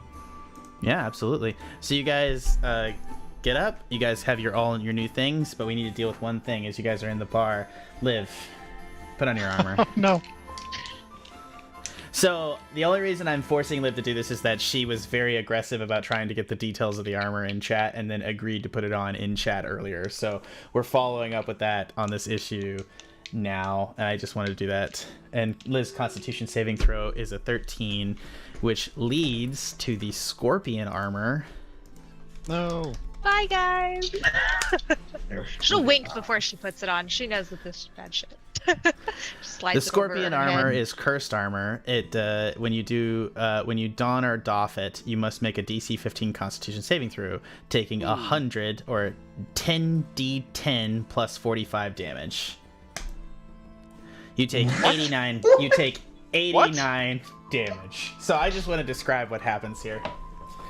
Liv puts on plate mail, and you see that it's spiky shredder armor is how I described it before. And all of a sudden, as she's clasping it, she clicks it shut, and as she does so, the spikes begin to invert, and the armor begins to crush her as she screams aloud. Come on, give me a little scream, Liv. Come on. It's pretty horrifying. The spikes eject in and out of her body as it's just continuously like stabbing her in all positions, and the armor slowly just sorts of like consumes her body as she's sucked in, and you see blood pour out onto the floor as people scream in the streets watching on as Liv is just consumed by this armor as gore and viscera is ejected chunk by chunk. That's going to leave all your items there on the street, including the plate armor, which, if I'm not mistaken, I don't think you have anything attuned to you personally, correct, Liv? I don't think so. Well, other than the ring. Oh, what ring was that, actually? My bad. The teleportation ring that we That's got correct. for Lords. That is attuned, so you do have that on you. So you have your ring on you, and as you do so, you are going to be teleported. I believe your last... again, I will allow you if you want to set your point somewhere else, but otherwise you're going to go back to Faerington. We didn't... At the beginning of the episode, I pushed you very hard on this. If you wanted to have set it somewhere else, you're more than welcome to. I think everyone is set in the backpack. And That's if correct. I'm allowed to set it in the backpack, I would absolutely rather set it in the backpack Yeah. and figure out what's going on in Faerington alone. After about a short rest of 30 minutes, Liv will burst out of the backpack, breaking the backpack, sprouting the water everywhere as she comes, as an ancient elf comes naked. Liv, make me a wisdom saving throw. 23. Plus fun. Really? Yeah. You're plus... Oh, that's right. Yeah, okay, yeah. Liv, you will not take any sanity damage. Well done. She puts that shit on again. You put it on again? Yep, we're gonna give Oh it a my second go. Karina, at least use guidance. Let's go. Yeah. Guidance, so that I put it on again. And then like Guidance, and I put it on again. We do Okay. anything Make a else for con, cost? make a con saving As, throw with as she's guidance. picking up, I'm like, are Well, you sure I about don't think that blessed helps with that. Let Or me saves see. it does. Yeah, it does. Yeah, guidance is the one that doesn't help with. Oh, okay. Guidance Yeah, helps with use checks. bless. Bless Yeah, helps bless with saves. does with saves, which you have to Okay, waste I'll- the spell slot on. That's fine. I'll Are you wait sure for that? Are you sure that's a good idea? She's gonna Yeah, this time won't. just one more time, Sniff. Might be worth it. Okay, the bag is okay. broken. I am. Spell. Yeah, you guys just hold on to the water thingy. Just don't. Maybe we can like step off into a corner or something. But okay, cast bless, and then she'll cast it on, I guess, herself and Elven, Sikes, whoever's standing closest. I'll take it. Yeah. Okay. Is everybody's then like con sitting there save. like, are you sure? Like as like Liv gets ready. No. Oh my god! Do you have inspiration? Yeah, Wait, do you have I inspiration? mean, bless doesn't help with that. But you do have inspiration. You Do I have do. inspiration? Yeah. If you want to burn Is it, this the little sun thing? yeah. Spin that shit. Click it so Do it, it's do it. off. Oh. But go ahead and do it. Yeah. Do it. Okay, it is now off. God save. And roll a d4. Yeah, we could make this stuff. How do you roll a d4 in here? Just Chat. little.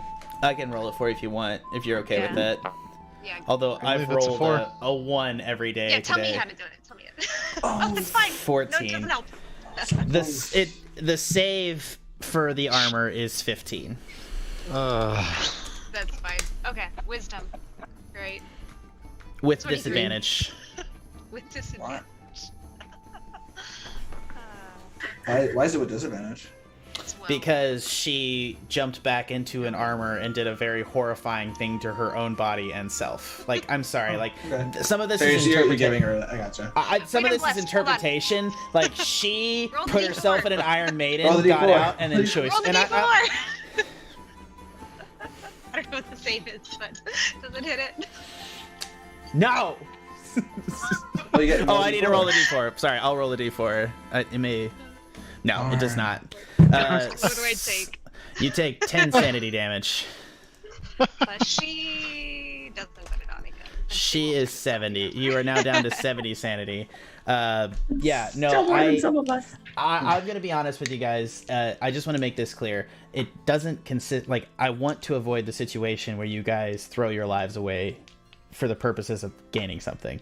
So if you guys do throw yourself at something, that's clearly choosing to go back inside an Iron Maiden that viciously attacks you. That's a horrifying thing for your character, Liv. So like, as you come back through it, you are less mentally able to withstand the resurrection process. You come out of the puddle. First time she's died, to be fair, she didn't know how terrible it was. That's true. That's true. Absolutely. But it is horrifying as And you she are hasn't been dragged she back has a through high death. con.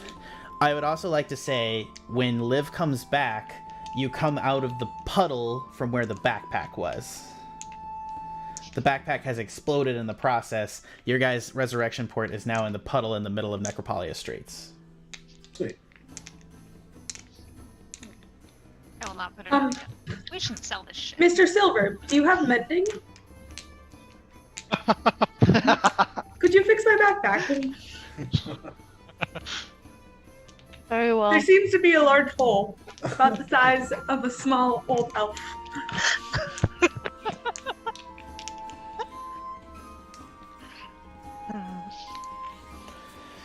Cool. Yeah, you're able to stitch the bag up. You're gonna try to scooch the water into it, like just give it a good scooch. Yeah. You Why manage not? it. You manage it. You just scooch it in there. We're gonna revisit that. That's a new way job. around this that I hadn't thought about. So let's evolve. Oh my god, guys. Oh my god. Okay. All right. So what do you guys want to do now?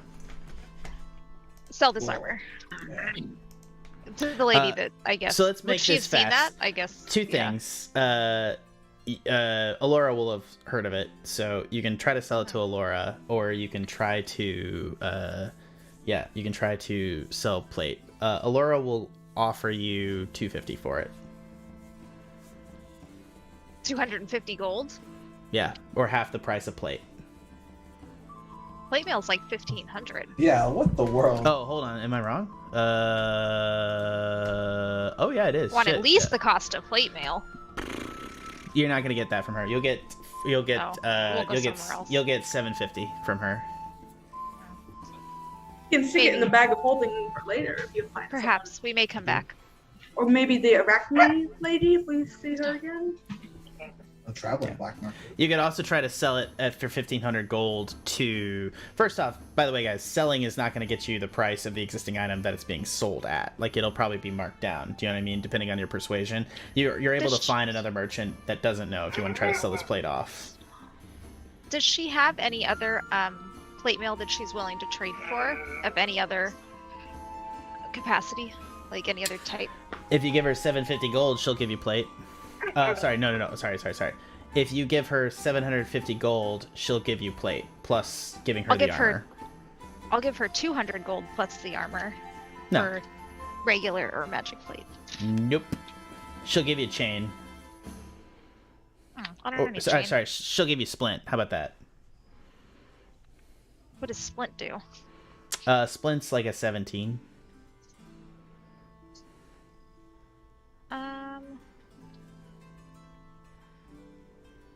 I think I'll try to sell it. I'll hold on to it. Okay, yeah. All right, you hang on to it. What do you guys want to do now? Do you want to try to hunt down the plate mail, or what do you guys want to go? Do you want to try to go back to Faerington? Castle Clawtooth Monument, Faerington, yeah. Yeah. All right.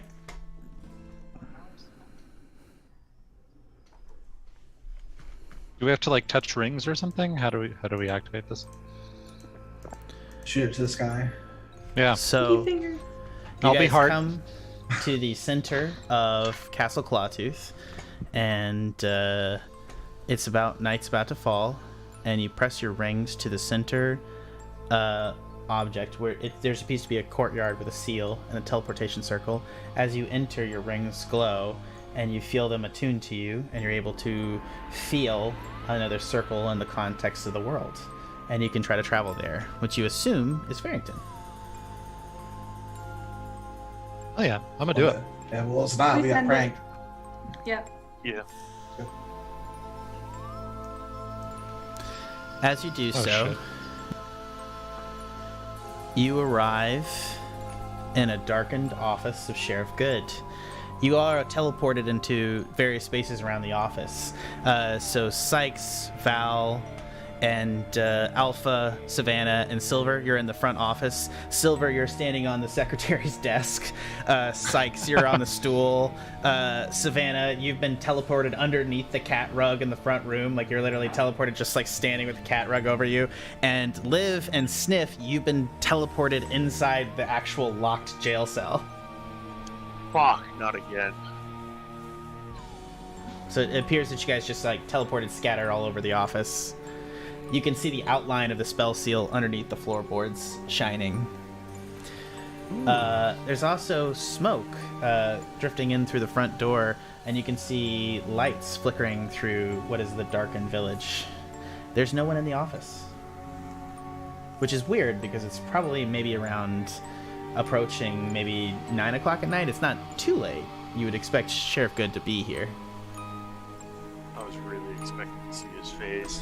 A little disappointed, if I must say so. Yeah. I apologize, Maybe next guys. time. Can you guys, Oh, find right. keys? You're behind the bars. Yes. Can we do like a Will Turner situation and try to prop the farce of them? With your base insight, Sikes, you can see that there's keys on a hook on the wall. You're able to pick them off and Alright. open it up, pop it open. Yeah. No need for such mathematics. I use it. Who has the highest passive insight of the group? I believe it's either Silver or... Actually, I have it right here.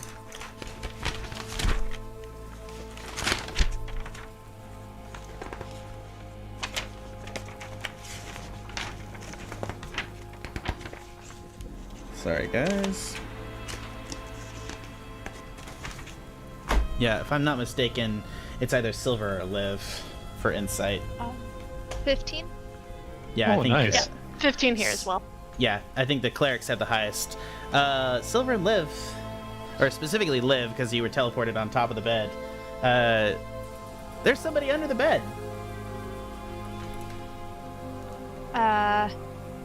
I will, I guess, silently motion to my group by waving my arms and pointing below the bed. Kind of trying to motion, like, with my eyes, like, look under the bed. And then I will ready, like, a spear. I'll drop my pistols. I'm gonna drop to the floor on all fours, like, looking at the bed and just growl. You see under the bed is a naked man wearing small clothes and a bandana. It is the bandit Captain Winifred, leader of the Buff Bandits, and he is hiding under the jail cell bed. This is not where we last saw you. Yeah, no shit. What are you guys doing here? It's good to see ya. Still friends? You know? What's going on outside? I don't know. I got captured by Sheriff Good and brought here, and then something funky started to happen, and I was still locked in here, and he ran outside, and the village is burning, and I'm stuck inside a jail cell, and I thought I was gonna burn to death. So, everybody good with me just, like, taking off? Like, I'd appreciate it. Happy to help any way I can. Jingle the keys. Yeah, come on out here, Winifred. No You're in a sheriff here. forest surrounded by wolves. Careful, Winnie. I'll just laugh at him. Stay safe. This whole time, and you haven't come close? Well, no, I mean, to be honest, like, it became like a branding situation. Like, the Buff Bandits, like, it's not really even practical. Like, frankly, we wear cloaks in the woods, and then we, like, doff them and run at people with, like, our naughty bits out. It's really, frankly, we're so recognizable that people just throw down. Like, literally, less violence in the last, since we've taken on this thing, than, like, the entire 10 plus years of banditry before that for me, honestly. It's been really effective. Like, you don't want to fight a naked guy, right? And, like, you don't want to fight a group of naked guys. So, like, you know, like, everybody just gives us whatever we want, and it's been great. And I really appreciate you guys for the opportunity, because we were forced to attack a caravan naked, and it went so good that we just decided to be naked for the remainder. So I appreciate that. And frankly, our clothes look better on you guys. You're still wearing them. I would have thought you got better duds by now, but you know, for some of you. This also works for branding. Yeah, cool. I'm glad you found your calling, Winifred. Yeah. He's gonna hide in the corner. He's like, yeah, tell me what's out there. And he's gonna, like, hide in the corner and look out the window and peek out. Where are the rest of your men? I assume in the woods somewhere. Oh, okay. Silver, as you step outside the front door, you see that a large portion of the huts around the outskirts of Faerington are burning. The jack-o'-lanterns are not lit. Vines are running all over the town, crisscrossing every which direction. You see the mill on the corner is burning, and a lot of, like, the huts. The main buildings in the center of town and the church are not burning. You see in the distance that the watermelon patch is overgrown, and that there's this massive amalgamation of overgrown watermelons that have grown into each other, and they appear to be pulsing. Green lights are filtering out of some of the watermelons all over the streets, and you hear a soft, distant, childlike choir coming from the church.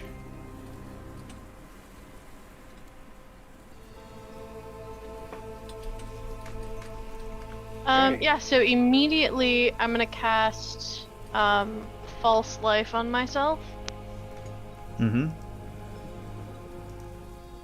So I get 5 temp HP.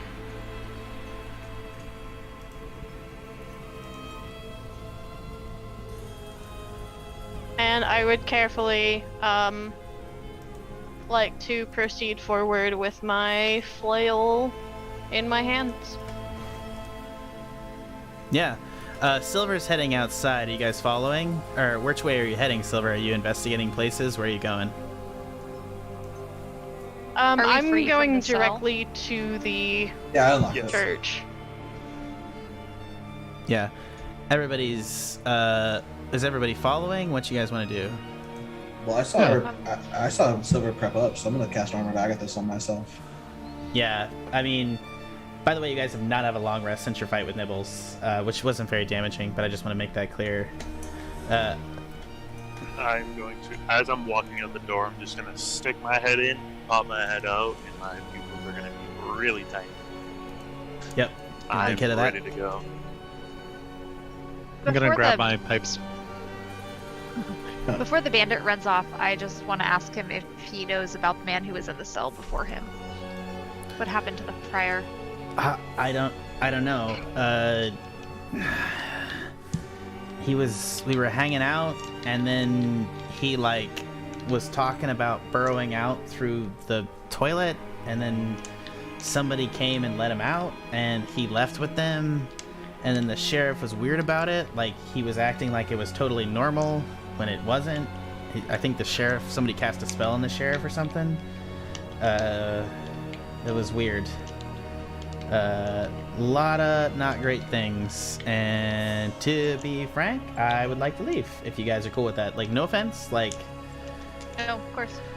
I mean, you don't I'll judge. cast He's gonna look at you later. He's like, guidance. you don't judge me for leaving, right? I mean, this is a bad situation. Do you judge me? I feel like, do you judge me?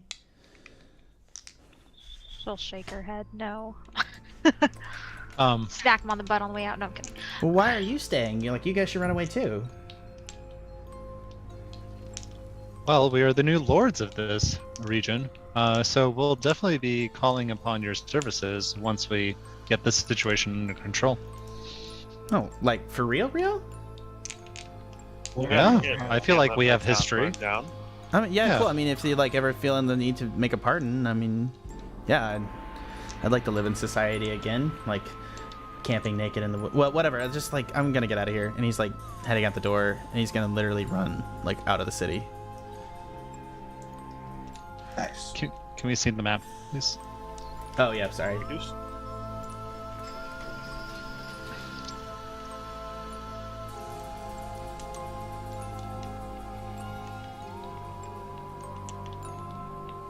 Yes, we'll follow Silver. Yeah, it seems like the choir of children. Yeah. Are the flames spreading? Are we in realm of being hurt soon? Eventually, or- you don't think it is there, but as you look up, you see that there are no stars in the sky anymore. That the smoke is drifting up from the fires, obscuring the sky, and you almost feel like the clouds are now covering the sky again in this part of Revon. We You do see it. have unlimited water. Yeah, we so do have a lot of water. Do We can put out the fire. you guys want to do that? And we have a broom that can do it from above. Yeah. Oh. So- yeah, totally. As How much you cost guys to Sikes? As you guys are approaching the church, because I just want to do this because, and no offense, I feel like you guys would approach a church because spells were cast. Do you know what I mean? That are gonna spells that have limited time amounts here. So if you guys want to take the time to put out the fires, but we don't want to waste Armor of Agathis and some of the other I things. mean, it's so, an hour, so it's a pretty. I mean, All slave Oh, is an hour as well. Oh so it's a goddamn, long yeah, sure. duration. If you guys want to think about doing that or trying to put out some of the fire, I will say this: as you approach the bridge, you see that a lot of smoke is coming off the watermelon patch as well, unnatural green smoke, and it seems to be the watermelons themselves seem to be overgrown and pulsating. Yeah, you said. Okay, there's the word I was looking for. Can I try to see if a sacred flame would do anything to the watermelons? Which watermelon are you talking? Sorry, there's regular watermelons that people put out on their front porch that are watermelons, and then there's also Not the big nasty ones. Yeah, go ahead, shoot it. So, as you shoot it, which it automatically fails and takes severed sacred flame damage, it almost screams. And as it comes out, you see that the red juice, almost it doesn't look like watermelon juice. It looks like blood runs out of it, and then it slowly like begins to knit itself back together. And you see all throughout the towns, the vines that are now running all over the towns are wiggling on the ground.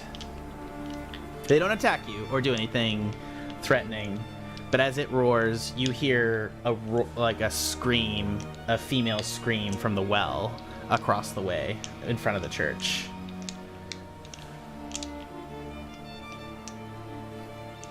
Okay. I'm gonna nudge Silver. That was effective. Do it again. I shall. But I would also like to do Eyes of the Grave to see if anything, is undead within 60 feet of me. You see undead inside the watermelon, and you also see that there is one undead creature inside the church. Oh, sorry, and also one inside the well. My bad. Ghosts, do they count as undead? I guess they do, or how do you feel about that? Yeah, I think they would. Spectral, why not? I don't want to parse details on that. Yeah, it's in the well. So 3, right. essentially. Yeah, okay. And I will inform the party of that. And then, yeah, I'm going to... How much did the watermelon flesh repair itself? Fully. So I would say it almost instantly healed. You're gonna need something to do damage to it or something else to try to like figure out what the situation is for it. And I just want to double check. That Sacred Flame, the damage was radiant, correct? Yes. So you do know that radiant damage did do damage to it, but it healed almost immediately. And you're not sure about what the ability is. You might try to do more damage and see if you can outstrain its healing ability, but that's up to you. It's not worth it. I will tell Alpha, as good of a suggestion is, I think we should kill the source. Agreed. Which I believe is coming from the well. Could we look in the church windows? Without going in? Like, is there anything? Yeah, 100%. Immediate around? Yeah, you guys can approach the well and the church windows if you like. Sikes is on the broom. Yep. Sikes, you're able to fly up overhead if you like and get a view from above. Sure. You can see down from a large range into the well with your good eyesight and your sniper's keen sense. You can see that inside the well, trapped behind bars, similar to the wells that you've seen that trapped Outlanders, there are bars over the well now, and inside the well is the ghost of Ruby Lane. As soon as I see Silver and Alpha crossing the bridge, I'm gonna say, "That's Ruby Lane is in the well. Stop!" Liv, as you approach the well, you see a ghostly arm try to pass through the bars, and it's blocked by the bars. I didn't see your token there, Liv. Because I would have said I Liv. was looking through the church windows. Yeah, just like putting her back to the well. Yeah, as you look into the windows, you see that all the children of Faerington are singing a ghostly choir song. They're all inside the church, stock still, arranged out, singing towards the altar, and sitting on the altar is a jack-o'-melon.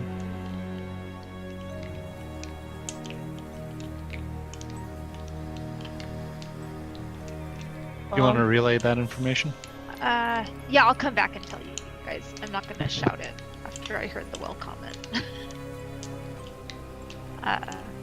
Yeah, there's a jack-o'-melon leading the church choir tonight, guys. A little odd. Is it the one? A lot of kids in there. A strange town. Did they look like? Could I tell if they look like they were like glassy-eyed, like they were willingly there, or roll me perception. I can hear you. I can hear that, Val. 19. Yeah, okay. So with a 19 through the window, you can see that there are manacles around all the children's ankle inside the church, and the children seem to be wearing vestments, like weird black vestments with a heart tree on them, and also everything on the floor and the children themselves seem to be covered in some sort of slick-like oil, and all the children appear to be crying to some extent while also singing. I fear we may have a little bit of a forced cult punch situation going on in there. Oh my god, I hadn't even thought about that. Sorry. Oil doesn't work well in a town full of fire, so I'm concerned for the kids. Then that should be our first priority, is rescuing the children. I think I have something perfect for this situation.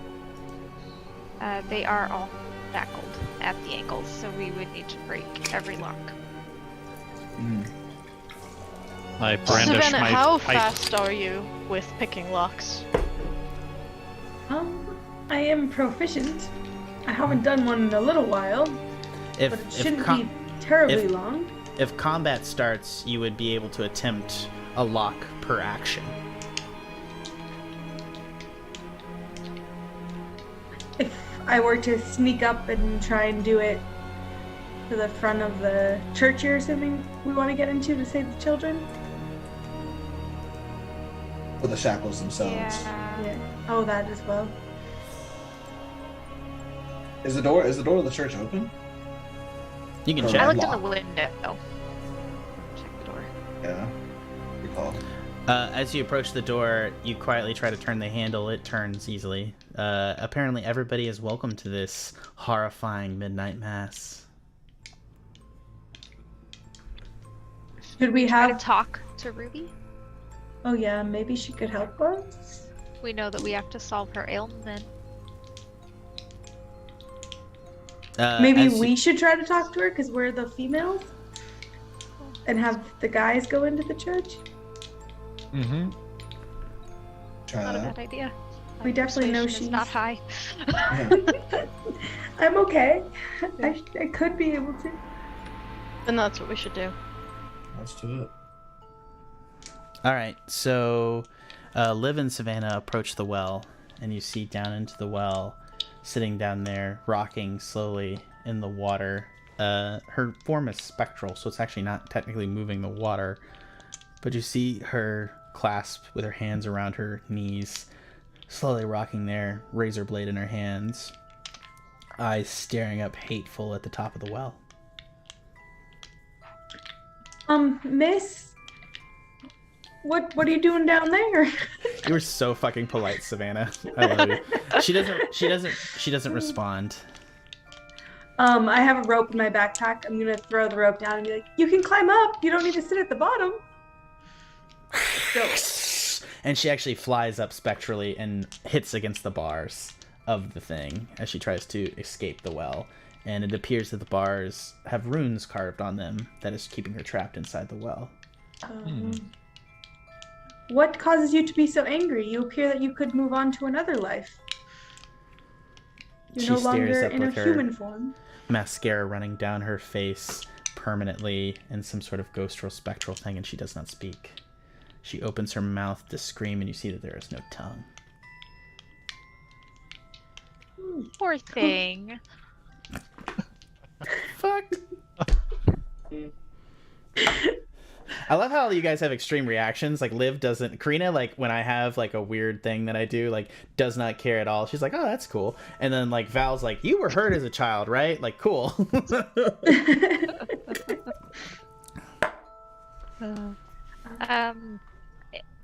Can you give us any sort of way to help you? How do we get rid of the ruins? We She do want to doesn't help speak. you. She doesn't speak. Can you tie the rope around the bars? She can float. She does not need a rope, it appears like. You can try to remove the But bars we and could release maybe her. try to pull the rope on the bars if she can tie it around. Can I try and speak to her You telepathically? you guys can rap through. Yeah, if you want to try to speak with her telepathically, go ahead. Oh with shit! Yeah, you have an psychic ability. whispers? Yeah, go ahead. Go ahead. Oh yeah.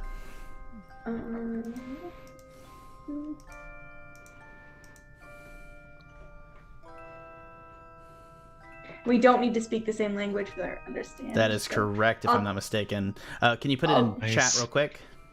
Oh, I don't know how to do that. I can Oh, copy it. I got it. Hold on one You second. just hit cast and it'll appear. It's not a. Yeah, There's it's like like a a feature display. trait. Oh. I Where see. is it? What feature is it? It's part of your psychic thing, right? Yeah. Psychic blade, psychic whispers, shifting. Goddamn, where is it? Oh, here it is. I see it. I got it. I'll touch Savannah and cast guidance before she tries to reach out to her. There we you go. harbor a wellspring of psychic energy within yourself. The energy is represented blah blah blah blah with blah, blah, blah, blah. Some of your powers expand the psionic energy. Some of the powers. It says they can immediately talk to you. Yeah. So I'll try and say the same thing. Why have you not passed on to the next life? What keeps you here? Hold on.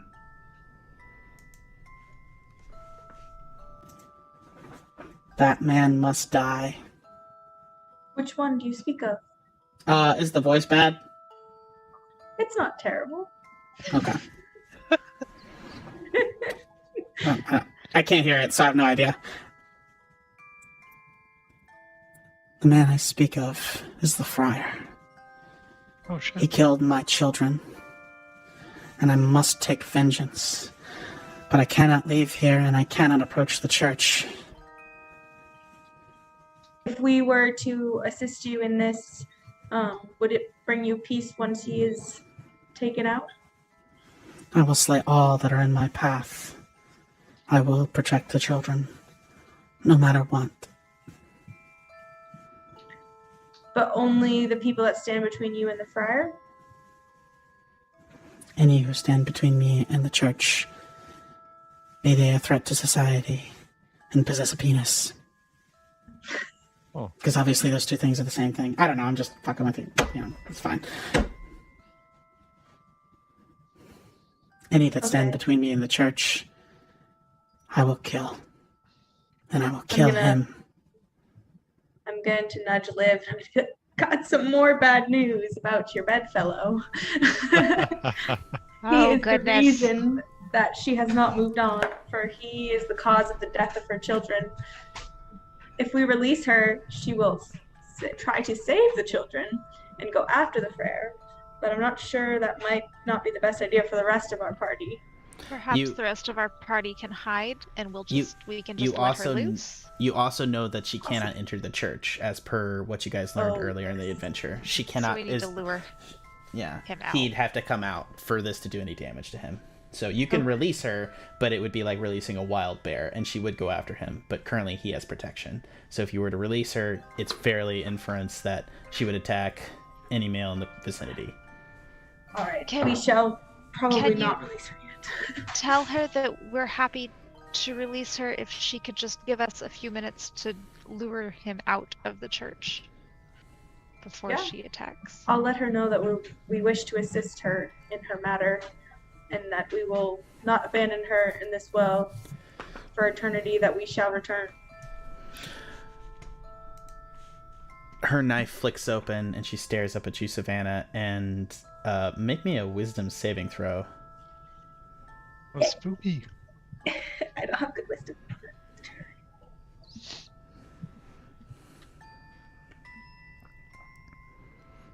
Oh no. It is a 6. So as you stare into her eyes, this soul is not so much a soul as it is the psychic leftover of the rage-filled death and torture that this woman experienced. It is a creature of rage and you don't think relatively that it is something that can necessarily be reasoned with. You can speak to it, infer with it, draw information from it, but as you try to interface with it and reach into it psychically, you take a point of sanity damage. Okay. I'll back away when I feel like prick or whatever. I'll be like, and like cut the connection. I believe we've learned all we can from her.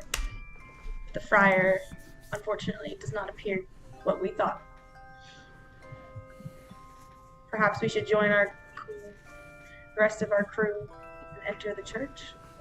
if we stash the men away and let her loose, do you think we can go in and... I mean, I guess we have to draw the friar out. I just don't know how we're going to time that. You also have not seen the friar in the church. Well, I was assuming he was the jack-o'-melon.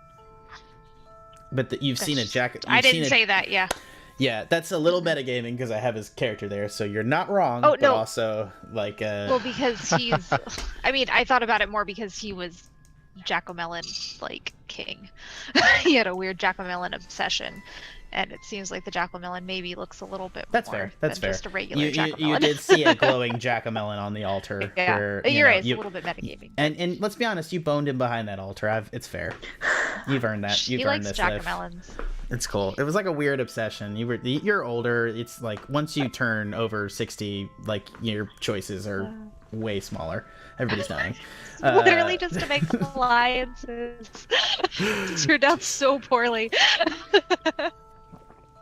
Yeah, what do you guys I feel like wanna we do? could use her as a last resort and possibly see if we can do it on our own I beforehand. feel like we should have a way of releasing her before we engage, I guess, Okay. because that my concern is that then we don't know how to break the ruins. If you There- scratch We can't get ruins, her out. don't they not work anymore? Like you just brush over them? Is that a thing? You could Pretty also, fast. so the gate on top of it is locked. You could try to open the lock and throw it open if you wanted to, but you don't know Oh, if that unlocking it seems- would. Yeah, you don't know if unlocking it would release her or not. Maybe we can tie a whole bunch of rope to it, put the men really far back. Unlock it, see if they can release her. All right, I want you guys. I'm happy to you guys to try to work up a mechanism. If you want to try to open that, what does everybody else want to do? I want to move. I don't want to create like a. I'm not gonna give you 1,000 hours to. Yeah. Sorry guys. No, I just want to move along to. I don't want to bust through that church. Yeah, the Silver men would were have liked going- to Yeah, I storm will the bust through that church. door. All the men. Sure. All right, team, fuck the church. Let's go. Who's in order? Who's going through the first door? It's a single file line. You guys got to go through the door and the aisle. I'll go up. I'll be last. Oh, I'm still Okay. All right, so it seems that we got it's Val and Alpha going in front, then Silver, then Liv, then Sniff, then Sikes. You guys are good with that? I would be over by the church. Sorry, I'm not in line to go yeah, up yeah. in there. And I'm Savannah, talking where as are well. you? I'm gonna go ahead. I'm and just... over by the well too, sorry. All right, so Yeah. you guys are by the well, and so then it's order is Val, Alpha, Sikes, Sniff. Val, Alpha, Silver, Sniff, Sikes. There we go. Yeah. Val, you easily enough, the door's open, bang that baby open, and you guys come inside the interior of the church, which is glowing. As you see, the children do not turn; they seem rooted into the spot almost magically by glowing irons and fetters. Tears streak down their face as they sing in a creepy bravado that fills the church in a low-pitched choir that takes the room. They can move their eyes back and forth, and all the children are moving their eyes back and forth frantically looking at you, but they can't control their bodies or their mouths as they sing in tune. You see upon the altar is a glowing jack-o'-lantern. Blood is dripping from the jaws of the glowing jack-o'-melon, as if something bodily is inside it.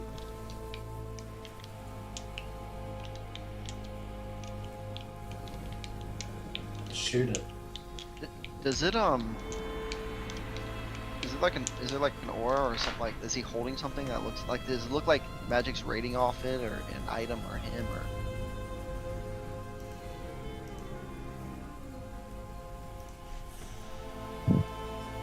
Hello. Well, hello there. How are you doing this evening? Before you guys get in here and try to ruin the party, let me warn you, that lovely material on the floor is a little bit of pitch and tar, and I can just drop the torches on either side of the room, and all of us lovelies are gonna die in here, you understand? So let's maybe have a nice little chat here for a second before you go all gung-ho with your new barbarian friend.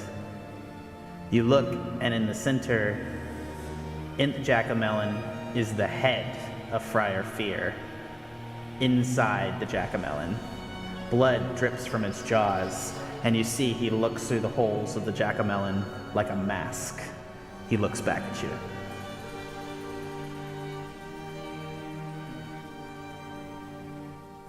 So let me get this straight. You want to just talk with us, or you'll kill the children? Well, I don't particularly have any desire to kill the children, but until things are done, I need y'all to just sit tight a little bit here. So why don't you come on inside and we can have ourselves a nice little chat. You guys are so pleasant, and I loved having you as company in here. It'd be good for old time's sake to have you one more time into my home. I'm sure you got some questions. No burning curiosity? Where's Liv? Is she outside?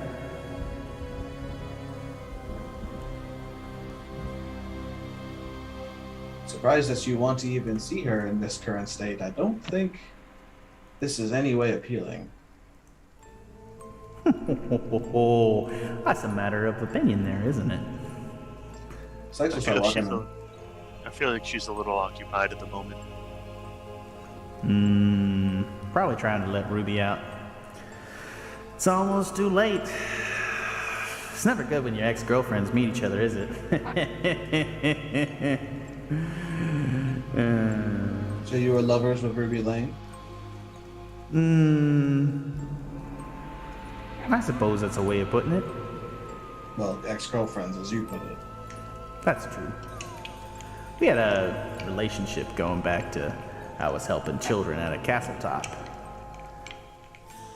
They had an orphanage up there, and I was helping placement, and had a relationship with Ruby, and she was funneling some of the children out to me for me to have placement in new homes. She was a little bit mad when she found out those children never found those homes. What were you doing to them? Jack, I have a question. Are the torches in the church in any way magical?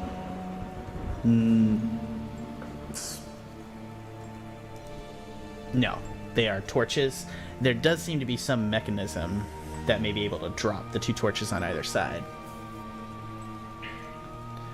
So you think that there's two, and again, I want to make this very, very clear. There is the lantern in the middle and the two torches on the side. That is the only source of fire that you see inside the church. The floor is slick with some sort of oil. And the oil seems to be drenching the children on all the benches, and they are locked in with some sort of magical rune-based manacles on their feet.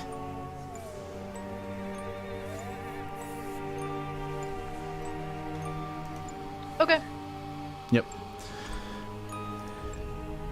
Alright, Friar. You have us here. We are going to the church, and we're following what you're doing. I wanted to take this moment to explain to you what's going on. I know it's difficult for you to judge this perspective here. This looks quite macabre, but I'm really not the bad guy here. Explain. This world, you guys come from the outside of it. You come from distant, magical, amazing places, and you have nothing but judgment for this world, and I understand that.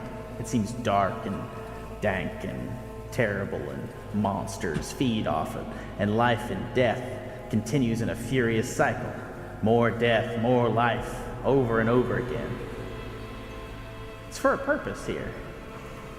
You see, outside of this world, surrounded by all sides, are the forces of madness, insanity, terror, monsters, Lovecraftian in nature that will consume us all, and have consumed us all before. The magic of the cardinal beasts creates a wall of smoke that they can't pass through, a wall of suffering. That suffering protects the people. And I understand that the sacrifices that we make to maintain that wall, the sacrifices necessary to become a cardinal beast and protect this world, seem macabre. The lives lost here in Faerington will ensure the rest of Revn is able to continue on. You choose one life versus a million. Once you're able to do that, you'll realize it's just a math problem.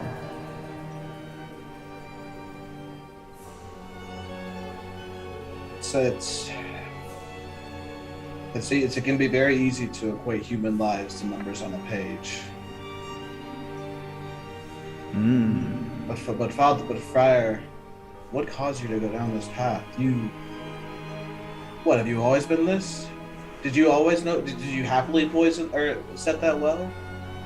Why'd you torment us like this? I don't mean to do torment. The joys of living in Revn require pain and punishment. And that is what it is. My existence will be horrifying. I love children. I love people. I love everyone here. And I will sacrifice them and my own self-being to protect the rest of Revn. Do you not see that sacrifice? Do you not see that love? I'm going to bomb rush him and try to grapple him right now. Go ahead. While this is occurring, can I cast a spell? Yeah, I'll let you do it. Let's go ahead and go through here. I'm gonna go ahead.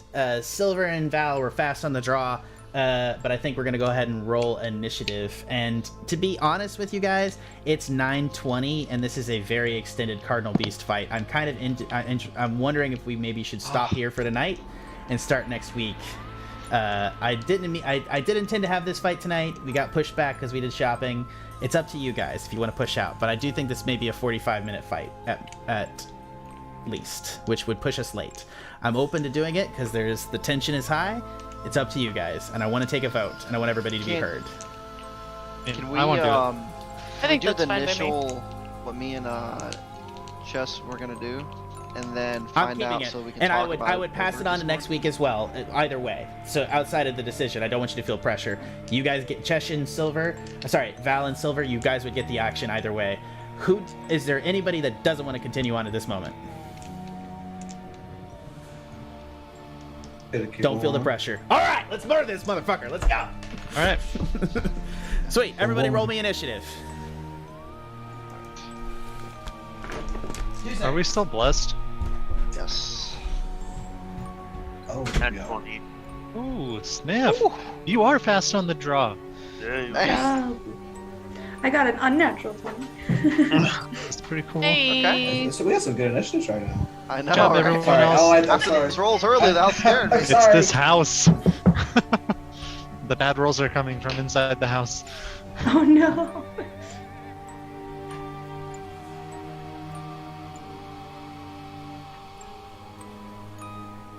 What's he doing? I'll be right back. I'm gonna grab a drink while he went to go get what I think. Definitely. I know, like, why did he need to sacrifice kids? Yeah. Yeah, where are was they it going? just for the what? barrier? Like, Alright. Is that what the barrier's made of? children's Dead children? souls? That Makes a lot of sense. Yeah. Oh my god. Will we inherit this gruesome task? He likes watermelons, so what do watermelons not like? Radiant damage, I'm hoping. Is that what it is? I wanted to kind of tip you off. Like, I was like, everybody, you need to have like a watermelon margarita tonight or something. There we go. Running initiative. Anything in Faerington just associated with watermelon.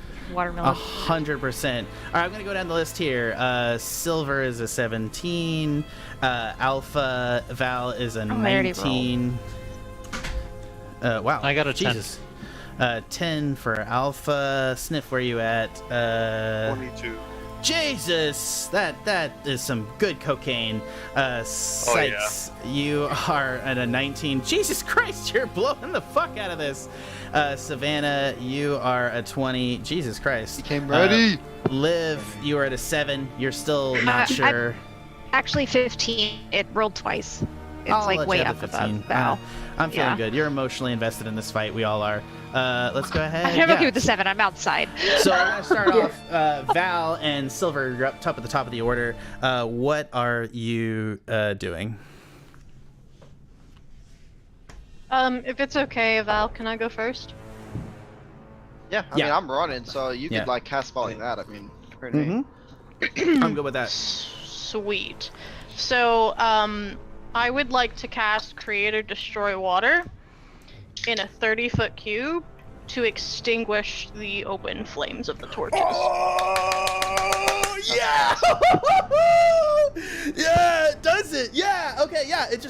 You just make water because there's not spell, no check, no nothing. You just make a huge fucking shitload of water that pours down and everything. All the lights, candles, everything is extinguished inside the church. Val, what are you doing? Oh wow. That was perfect, by the way. I'm going to try to grapple him. I know where my fucking star is this week. Jesus Christ, well done, Silver. Literally what I'm Should have writing Swiss down. Army knife. Yeah. Actually, it's actually, a water because melon. she You just did that. Do you want to smash him, or what do you want to do? Yeah, I'm gonna try to go for a hit now, because I was gonna try to stop him from trying to burn the whole place down, but I'm gonna go for that right there. Alright. So I'm gonna rage. Mm-hmm. I'm gonna reckless attack. Go ahead. Alright.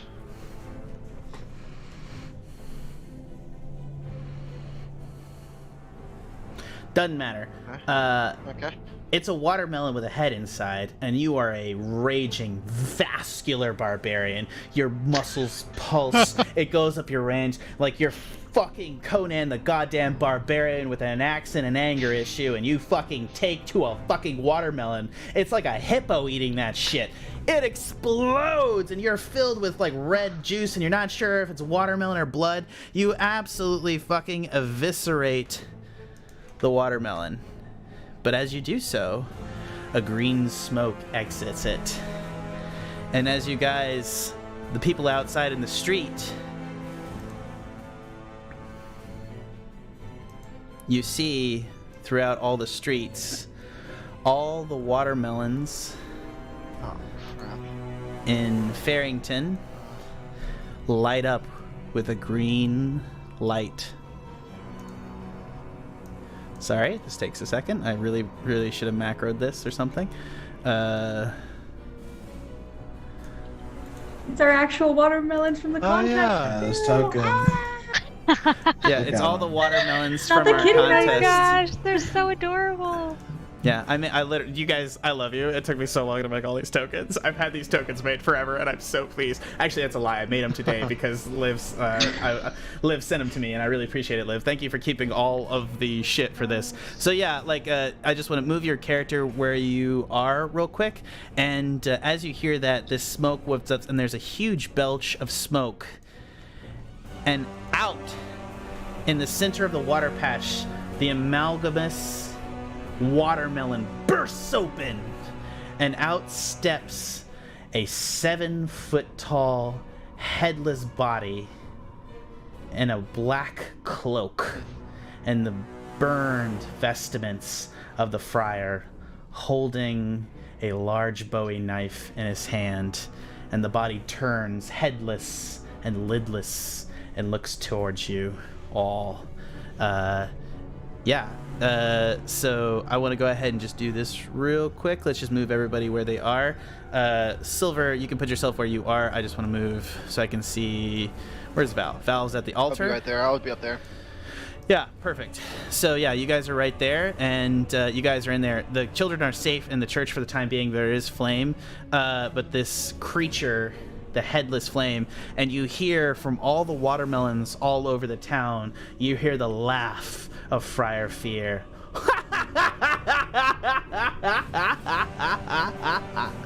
And it is now Sniff's turn. Okie dokie. I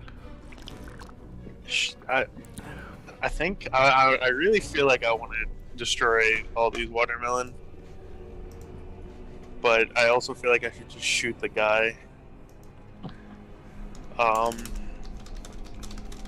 Alright, I'm gonna take out my...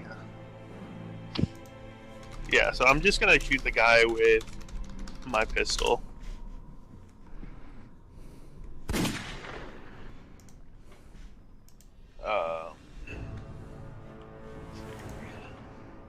And that's going to be a 15 plus 6, 21 to hit. That'll hit. At 4 plus 2, so 6 damage. 6 damage to him. So yeah, you do just straight 6 damage to him.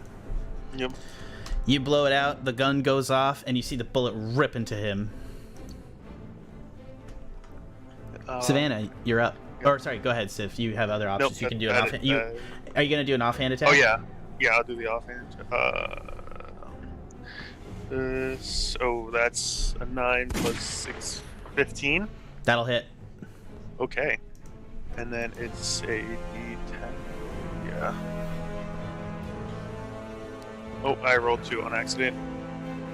You're fine. Okay. We can. But you want to take the first one? I'll let you take the first one. It's cool. Definitely take the first one. Yeah, I was about to say, which one do you want to take, man? So 10 damage. Yeah, 10 damage to him. He takes straight 10 damage. Now it is Savannah's turn. Actually, okay. Actually, there's no reason he can't do this. Yeah. So he's gonna take a legendary action and disappear in a smoke cloud. Okay. I think I did it, guys. It is now your turn, Savannah. I'm so sorry. I'm going to use my shifter thing to like make my ears pop up a little more, get a little more health. I'm really struggling to figure out what music to like give you for like a thing, because like I have like a lot of Black Cat based jazz that I wanted to use, but it's like too sexy to give like the single cat based lady in this. Oh, sorry, we'll talk about it later. Please continue. And I'm gonna try and pick the lock that's on top of Ruby Lane. Take the action. Yeah. What do Thieves' I do? Tools, which is like a sleight of hand. Yeah, Sleight of would be hand? Thieves. Sleight of hand will be the same thing for you that Thieves' Tools is. Gotcha. So 19. Picks it. It's out. Nice. So, and I'm gonna tie my rope. I don't know if I'm able to do this as a secondary, but tie the rope to the grate so that someone else could pull it up. Gotcha. Since I don't think I have enough time. So it's open. Anybody can pop open the thing if they want to. Okay. All right. What else do you want to do? Does it take an action to do the pick the lock? It did. So you have a bonus action though. Okay, I'm just gonna move. Actually, you used your bonus action for shifter, didn't you? Yeah. So yeah. So Okay, that's your. Yeah, you can move though. I'm just gonna move closer to the door, so if anyone in our party, any of the other guys tries to come out, I can be like, "Don't come out of the church." Yeah, you're physically. Yeah, you're good. Next up in the order is that's actually the end of your turn. As your turn ends, the secondary part of the legendary action is going to happen, and from the shadows of the church, the relentless slasher will appear behind Sikes, and he will cut him with his knife. Behind Sniff? Oh, sorry, Sniff. That's correct. 10 to hit. That will not hit. Yeah, that would not hit, sorry. Yeah, but he's now standing there in the middle of the church, and all the children, somehow broken from their reverie, from their locks, begin to scream maniacally. I did not succeed. Sorry, guys. Sikes, it's up next. He literally stabs it like into your tortoise shell, like he's like hacking at the back of it with his knife with like an overhand strike, and it's glancing off the shell as he goes, but it's just, yeah. So I see Savannah lift up Ruby Lane's chest, or Ruby Lane's prison. I'm gonna feel like, oh god, let me get in there. And then I go in and see that the Headless Horseman's in there. Oh god! And I'll push this kid out the way so I can like by his face. And then I'll cast Sanctuary on Alpha. Alpha, you gotta get in front of me. So every time someone tries to attack you, they have to make a wisdom save for 13. Okay. I just can't attack them, right? Yeah. Exactly. Yeah, you can't attack them, but you're right next to them. So until your turn goes away, like until your next attack, this whole round until done, you can have that on you. He is in the middle. That's correct. So, anything else on your turn, Sikes? That's it. Val, you're up. You're at the altar. You see this monstrous headless body teleport into the room and stab into Sniff's shell after he's been firing twice. Sniff fires twice, pulling back into the church. Bang, bang! Comes into the church, and all of a sudden this shadow pops into existence behind him with this headless body, grabs him by the shell and stabs him into the shell, and he's just trying to drive the point of the bowie into it. What do you do? And all of a sudden you see a light encompass him at the far side of the room. You and Silver turn at the head of the altar. Val, what do you do? I'm going to turn around and bolt onto this table. And I'm gonna come down like an axe. And try to come down through the headless guy, and come right down, like I guess through his robe, or his headless body? It's like a cloak. Yeah, think Okay. Definitely headless horseman with like jack-o'-melons. Okay, gotcha. I'm gonna go for that. Because we're watermelon based, and I had to run with this for so long, right? I don't know, guys. I'm so sorry. I feel like I stole this concept from like Gravity Falls like a zillion years ago. Anyways, let's go. I'm reckless attacking, by the way, raging still. Got it. Yeah, go ahead. So it would be 13 to hit. Minus and then my plus. What? Okay. So wait, is that with a disadvantage? Why is disadvantage? It's advantage. You reckless attack. I have rage and reckless. Oh, sorry. Yeah, my bad. Sorry, guys. Yeah, 15. So with 13, yeah, that'll 13 will not hit him. But you're also flanking, right? Oh! So you wouldn't need to reckless. Yes. Yeah, so I would say you don't get double advantage. So I'll give you that. If you want to take reckless, you can, but you don't have to for this. Would I get an extra like third? That's not how advantage works. Okay, You I get figure- advantage. You I get just wanna make advantage sure. once, right? Like Okay, that's exactly then right. I wouldn't have reckless with that. Okay. Silver's right, and I'll allow you to retcon it. It's totally cool. Okay, You're got it. vascular, so you try to take a swipe at him, but he's almost smoky and incorporeal, and you slam. Your axe hits the ground, cracking a bench open. The wood splinters fly all over the children next to you, and you're horrified that you have to fight in such close quarters with all these children who are unable to move out of the way. I yell out, "Get the fuck out!" even though I know they are can't. manacled to the ground. I know. The floor. Silver, it's your turn. The situation is perilous. What do you do?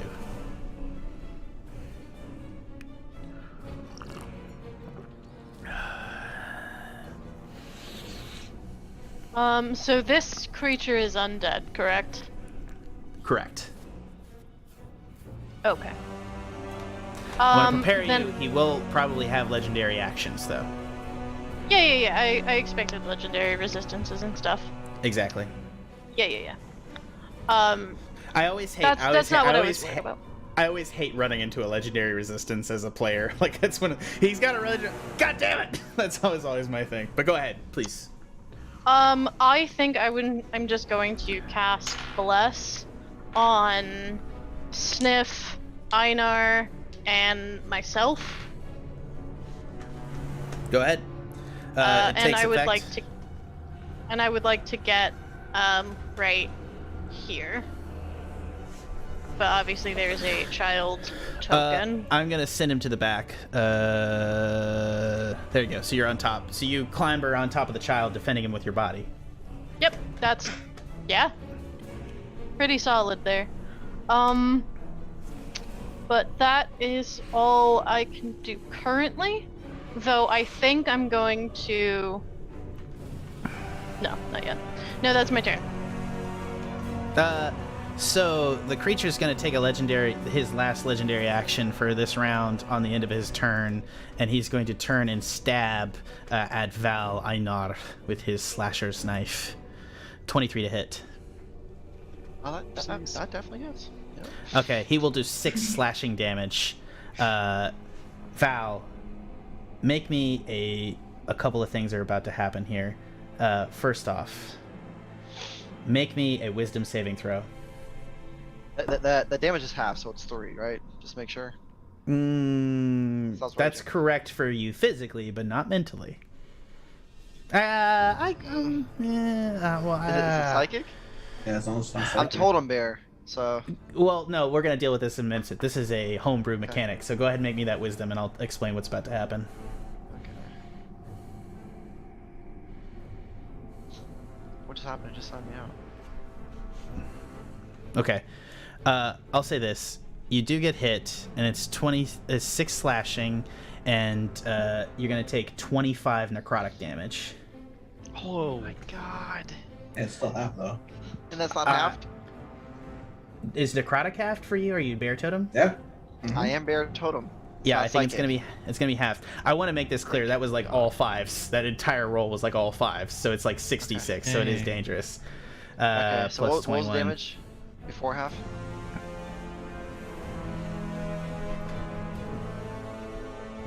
What was your damage halved? So the damage halved would be 6 plus 25 would be 31 damage, halved down to 15. Okay, just making sure. Okay, make me the wisdom saving throw though. Oh. Fail. Now, So you even- are blessed, but I don't know if it it would matter. I'm not using it right now. Oh, yeah. Well, you can, you can use it you for should. saves. I thought it was for one free. per round. No. Bless Oh is my like god. yeah. No, I'm it using is a constant effect. Bless, yeah. Always roll Bella. Bless is the always. Bardic Inspo is the one you save. Bless is the one you always have. Well, you don't roll for Okay, saves. I got a 4. anyways. That was 10. It won't change the effect. So it will be halved by your Bodum Tartarian, but the knife damage, the 6 knife damage, that'll be halved to 3. You will lose 3 points of sanity. Wow. All cardinal beasts will have abilities that can remove sanity. As he slashes through you, you see a horrifying montage of images as you see the castle top manor, the orphanage. You see torture and degradation and unmerciful hate driven into a human being, and it drives into your soul, and you hate yourself, Val Einar. You hate yourself for the creature that you are and the hate that you've done to other peoples, and you do just want to drop your axe as this infection comes into you, and the violence of the eternal war that you've waged with yourself. You don't know what to do, and you question yourself for a moment before you come back to yourself, and you realize that his dark dagger is inside you, shedding soulless hate into you as he draws it out. You don't see a head, but you imagine it smiling, and you hear in the distance from one of the jackal-melons on the street of Faerington cackling. You're not sure which jackal-melon is cackling, but you know Friar Fear's head is in one of them. Liv, it's your turn. Damn. Okay, so hear me out. I would like to know if I can forcibly put the cursed armor on another player. That's donning doffing. I'd say no. I'm sorry. Okay. What if he's held down? You have to make it. It's donning doffing. You have to make an active choice about. I'm sorry. You can't just like throw it at you can't throw it at him like a fucking Rubik's cube from like what is it? What's the movie? Hellraiser? Pinhead. Yeah, Hellraiser. Thank you. I'm so excited for the new Hellraiser. No, that's fair. I had to ask though. Okay. No, yeah. I think that I'm gonna shoot this watermelon over here. This one. Go ahead. With radiant spells, cantrip, sacred flame. Bam. Yeah. As you shoot the watermelon, it pops, and you hear a scream as more green smoke extinguishes. I'll kill you, you bitch! And that was in Friar Fear's voice, not Ruby Lane's, correct? Correct. Sorry, I'm not. I will. No, I just want to change make sure that I'm not pissing her off. I don't want to do that. I will change it for the end monologue. It's like a lot of work, guys. I gotta like figure out my mechanism for the stream thing. It's like not. It's not. I always forget to turn it off, and then I'm talking with an echo for the next 25 minutes, and like I'm very scared y'all are not gonna tell me because it's funny. And then I guess I will run into the church. I guess I can't run past this guy. So let's see. 5, you can 10, run past. You can run past your own party members if they're 5, agreeable squares, and 15, none of. I will say this: none of the 20, children are against you. They can't move, but you can easily move past them. I will say that. 20.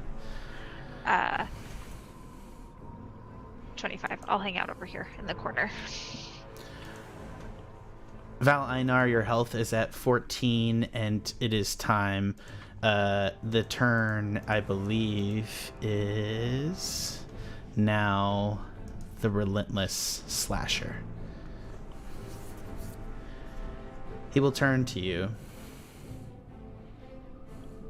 and you imagine he'll smile if he had one. 15 to hit.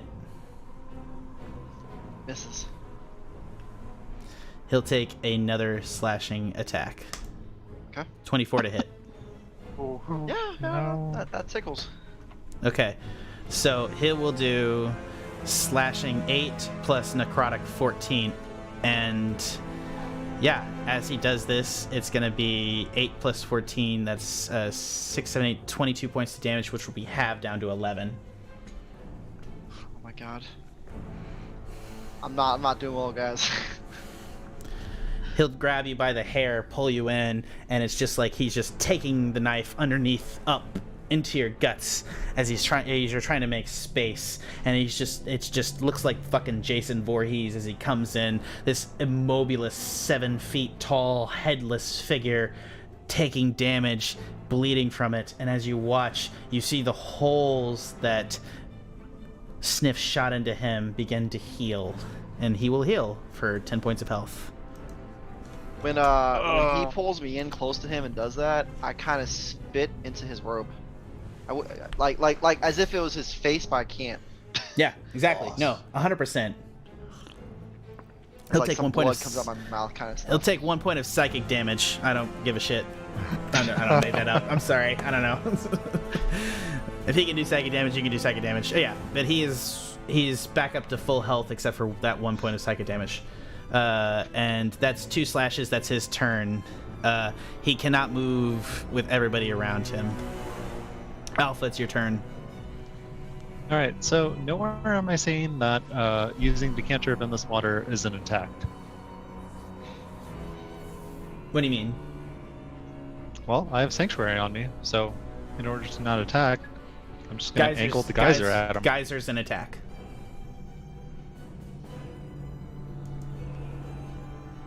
Is that? You can just point it at stuff. It's not. Nope, it's an attack. It makes a knockback effect. It's an attack. All right. Sorry, I'm not gonna rules lawyer that with you. It does a knockback effect. It's an attack. Just get rid of it. Okay. I guess. Is it worth trying to grapple this dude? I don't know. Yeah, you know what? No, I'm gonna try and use the pipes. You know, we got the pipes. We're gonna use the pipes, and then I'm just gonna essentially not care for the children. They can be frightened if they want. They're already frightened. That's fine. Party's gonna be protected from the effect.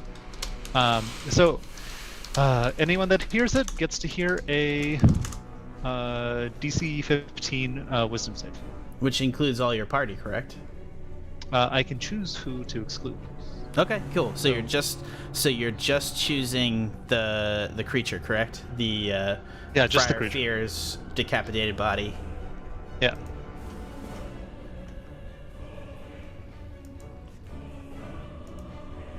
It's a Wisdom DC 15. Oh, wisdom. Sorry. My bad. DC 15.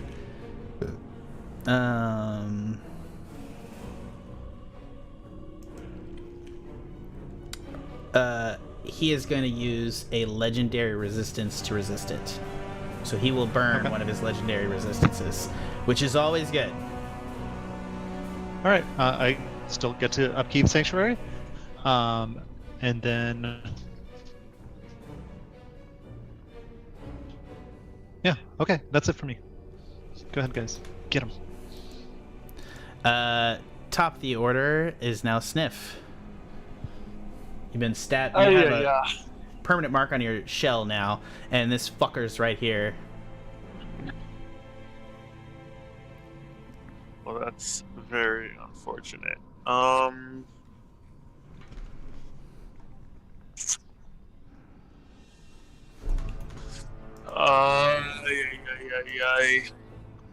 Disadvantage going on ranged attack unless you move away from him. Yep.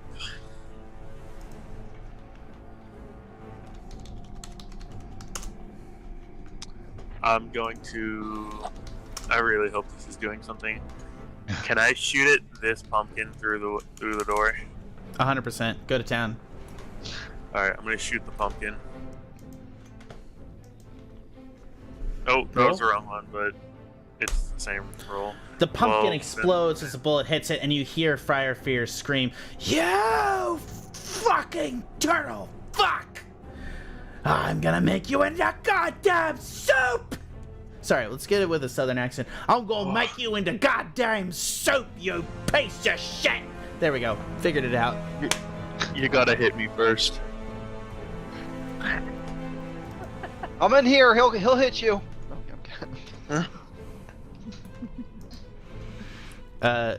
He's gonna take a legendary action and disappear on the end of your turn. Oh, if that is the end of you. your turn.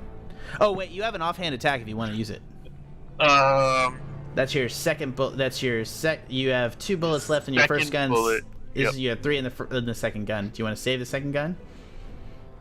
Can I hit this one? What's the range on that? And what's the range on your gun? My gun That's is 60. Oh, your gun is 60? Oh, is the handgun 60? Shit, yeah, you can hit Yep. that shit. Pop Alright, off, yeah. bro. I'm gonna do that. Bam, bam. Oh, and nice. then... Yeah. Okay. So yeah, I shoot that other pumpkin. Or... jack-o'-melon.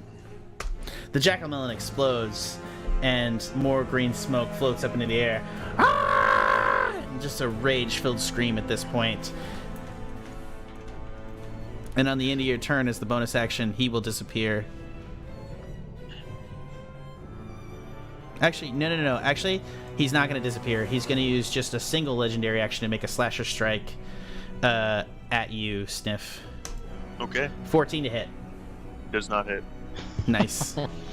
Hits your shell Oh, again boy. as you turn. As you're like backed into the corner, he is like slashing at you mercilessly, trying to come at your sanity. He's just this headless, fucking monstrous creature. Savannah, it's your turn. Is the patch that he like emerged from originally still glowing? Does it still look like it is pulsing? So as you look over at the patch, Savannah, you see that there are floating up from the rinds these human forms, and you see that the multitude of the souls of the grown-up folk of Faerington are in some sort of Akira-style mass of watermelon and flesh as they come out, and they're screaming in agony as if their souls had been sucked into the watermelon seed. You don't know where that seed came from, and they're just sitting there. Somehow their beings and life force has been sucked into creating this monstrous, relentless killer. And some sick ritual to create the cardinal beast. Quick question. Did we skip Ruby? Because she's out of her house. No, she's not. The bars are still down. Oh, correct. she's still Oh, down. I thought we Yep. flipped Thought it. you unlocked it. She unlocked it. I he unlocked didn't it, but I didn't pull it up. Ruby cannot lift the cage door. She can't touch the ruined bars. I'm gonna lift the cage bars as my action. Yeah. We'll deal with Ruby in a second. She will go after Silver. In the church? She won't be able to approach the church, which is where the relentless killer is, killing you guys. But Silver's also in the church. Yeah. Oh, she'll go after Savannah? Did you mean? Sorry. She's not going after people. Her turn in the order is after Silver's. Okay. Oh. Got it. Yeah, there we go. Great, guys. And also, yeah, I mean, she can't approach the church, period. So anyone inside the church is safe from Ruby.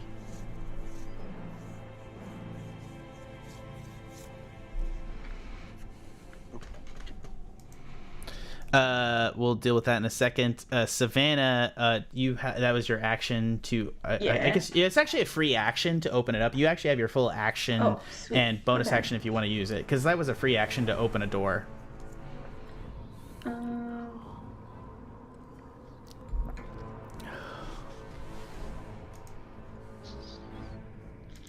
So the mass seems like it created the guy, so maybe we should try and target the mass. So I'm gonna move towards it.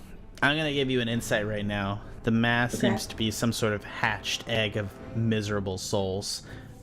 That doesn't seem to be what's drawing its power. It appears that I'm just gonna spell it out. The other watermelons throughout that have these souls, the jack-o'-melons throughout it, are the heads of the relentless killer that embody the spirit, which is why Friar Fear wanted all the heads, his children, to make as many jack-o'-melons as possible, because as long as the jack-o'-melons exist, he exists. Okay. I'm gonna throw one of my psychic blades at the melon that's straight ahead of me. So slightly off the screen. Yeah, right there, that guy. Yeah, go ahead. It is a 18 to hit. Burst. Nice. Don't even know if you need the damage, but... Did not. They're watermelons. Okay. And then as I can do a second one, because my other hand is free, so I can use a second blade. It's adorable. Do you think that you want to take responsibility for her now? I know all about you, Savannah. I know all about what you abandoned. You're seeking friendship and rewards. Do you think you deserve those things? You deserve nothing. You gave away the best part of yourself. You deserve suffering. I'm gonna throw my second blade at the other watermelon, ignoring the taunts. It's 24 to hit for this guy. Yeah. Ow. We're getting a lot of good rolls.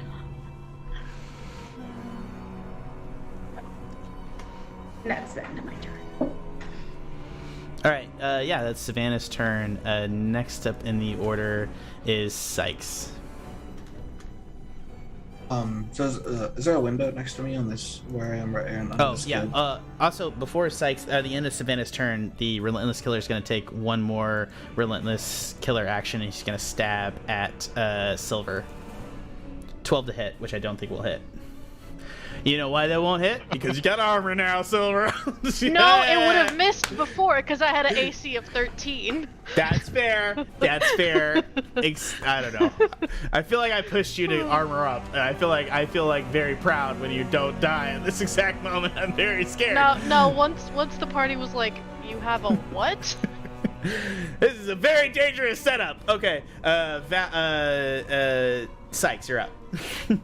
Is there a window on this part where I am in this corner of the church? Yes, sir. And I'm going to push this character to the back so we can see you, because I did not even know you were there.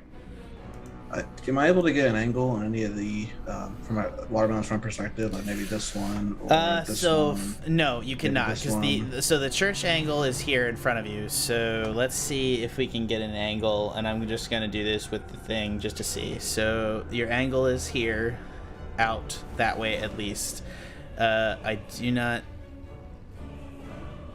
unless you reach out. So let's say this is here, because you're gonna cut the corner to try to hit this one or any of these.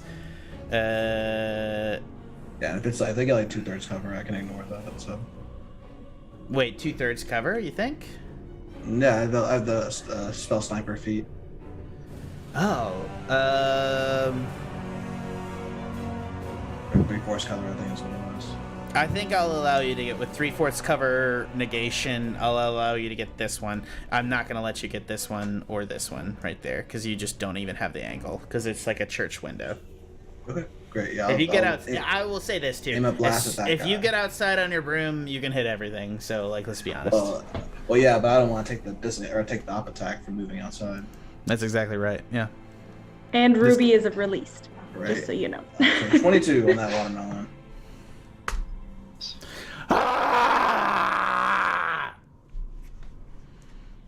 I need to get a better scream sound. Sorry. Here we go. I got this. Actually, you know what? I totally have this. Perfect. TV classic. Wilhelm, thank you for your work. Yeah, you pop the watermelon. Anything else? Except for Sikes. Actually, I'll get on the broom and go up. How big's the church, like tall wise? 10 feet. You can fly up 10 feet. No, I'll fly up 10 feet onto the ceiling. Yeah. So you have. I think it would be difficult for him to reach you from there. He's 7 feet tall, so it's. I think he could hit you directly underneath you, but it's difficult. Okay. Gotcha. Val. We need to talk about something, Val. I'm going to No, you're not. No, Val. you're not doing this. So as part, you've the only person that has successfully been hit by the slasher. When the slasher hits you, it causes a lingering wound that causes you to take 2d6 necrotic damage at the start of each of your turns. I'm gonna roll it, but I think you have 3 health, right? So minimum damage on a 2d6 is 2. Halfsies, though. Oh, halvesies. That's right. Actually, 2d6 It has to be halves, So this is actually not the nightmare that we think it is. So maximum 2d6 is 12. Halvesies would be down to 6. So the maximum damage you could do was 6. So yeah, this is about a flip of the coin. You ready for this, Val? Yeah. What can go wrong? Death. That's what can go wrong. 3 damage exactly. Val is down. Oh shit. Val, Yeah, make I a drop. death saving. I'm on the table, so I like drop further, I guess. Yeah. You're fine. You're down. Val, make a death saving throw. Alright.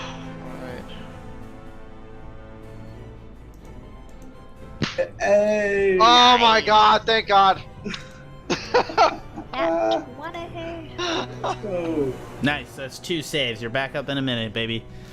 Silver, it's your turn. Alright, so, as a bonus action, I'm going to cast Healing Word on Einar. And because I am a Grave Cleric, whenever a person gets healed that is at 0 gets max. So, what? Healing Word. Wait, What's Healing what? Word? Yeah, go ahead. Yeah, Yeah, max Healing healing. Word upstates with Grave Cleric, so you max that. So, go Level ahead and roll 2? it. What is Healing Word's max? Healing Word's max is 8 of them.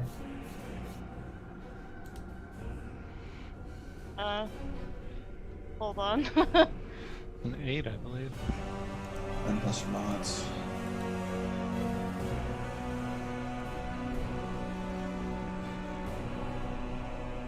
It is 2d4 at 2nd level. Which So, would be 8 total. 2d4 plus my wisdom. So 11 total hit points. Oh, What's shit, your yeah. total HP, Val? My total HP is 32. I ain't healing that. Yeah.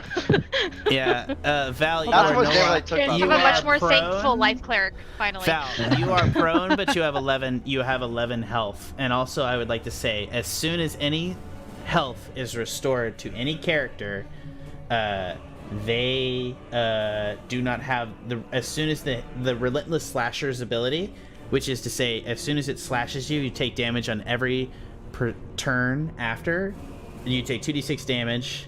And every time the slasher hits you, you take another d6 added to that amount, unless you healed or regain any hit points, and/or somebody makes a medicine check on you. A successful medicine check.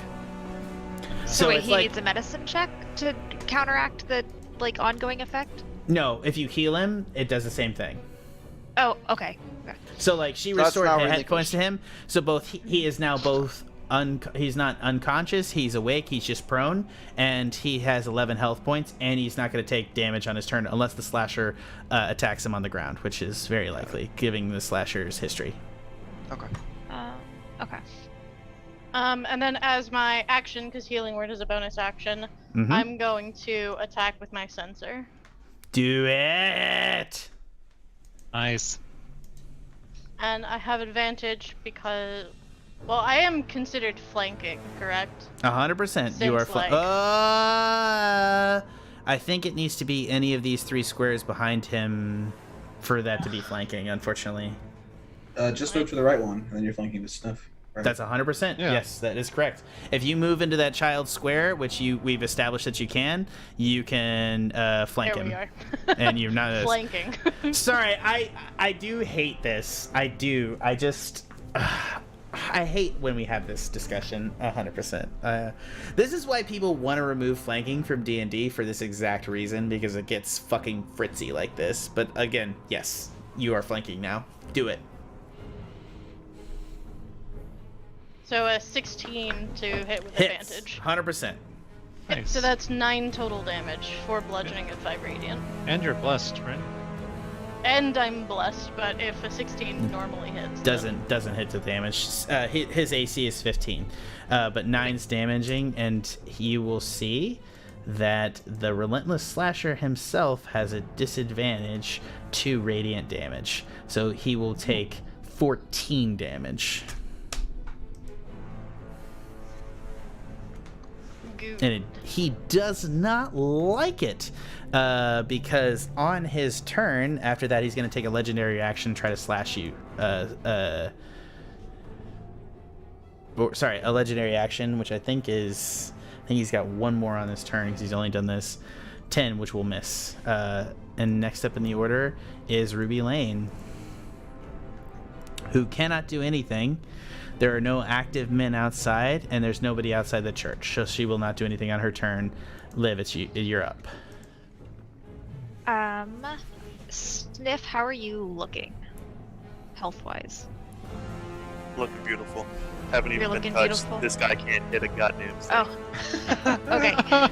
So other than Val, I feel like we're all doing okay on health. Yeah.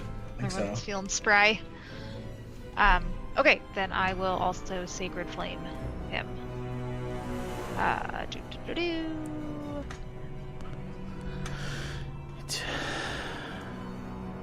Oh gosh. 3, 4, 5, 6, 7, 8, 9, Maybe 2 damage. So you're Sacred Flaming him, so he needs to make a dex save. Yes. Okay, hold on for 1 second. Dex save 23. Oof. That looks awesome. Okay. I'm gonna say where I'm at. Anything else, Liv? No, there's something else I can do. Relentless. Yeah, that's fine. Yep. Nope. Good. Relentless Slasher is first going to take a slice on his turn. The Slasher's Knife, which will be a 20 to hit onto Silver. That'll hit, I believe. Silver. Yes, it does. This is gonna be rough here. I'm gonna be honest with you. He does 66 on the secondary necrotic damage. It is necrotic if there's anything. I don't even know if there's a grave cleric advantage against that, but he's rolling like all 6s here. So he's going to do 29 damage. Yeah. I have 3 hit points. Yeah. So Really? that's his legendary action on the end of Liv's turn, and is now his turn. Yeah, that blew through the 5 temp HP and then some. Yeah. You also now have a wound from him as well. So on your turn, you will take 2d6 damage. Yeah, I'm gonna die, dudes. Yeah. Okay. So he. Do I need to make a con save or anything? No, if it hits, you get the wound. It's like it's like how he works. He's like Jason Voorhees essentially. He stabs people and can slow you down, but his damage is a D4 plus 4, and then it's like 66 necro damage. So he is wielding a knife technically. Okay, so how much damage did I take total? You said 29? Yeah, you took 29 total. But it is now his turn as well, and he is going to take advantage on Val, who is down, for the first attack, which will be 23 to hit Val. Flash is still up. Mm-hmm. Hits. 20 with a 20, you don't take the knife's neck damage, so you don't take 5 sanity damage, which I need to be checking on more, because more it's Val that's been taking all that. So Val, the slasher knife did 10 on the first one, 23 on the second one. You are not raging because you went unconscious. Yep. So you will take 7 plus 17. You're going to take 7 sanity damage. Okay. So that's 10 total sanity damage. Your sanity is now down to 30. And you're going to take 17 plus 7, which will be 24 damage total, which I think puts you I'm under. down. I'm Yeah, down. you are still down. Okay, he's going to then turn next to you, Silver. And he is going to also... I guess he could just murder Val right now if you wanted to. He's going to take Savannah out of the fight. Why wouldn't he? He's going to make a slasher knife attack on you, which does not have advantage, but 17 to hit. It's not hit. That's not you. That's to Okay. Silver. 17 is my AC now. So. Yeah, and he will do 30 points of damage, which I believe takes you out of the fight. Yeah. Yeah.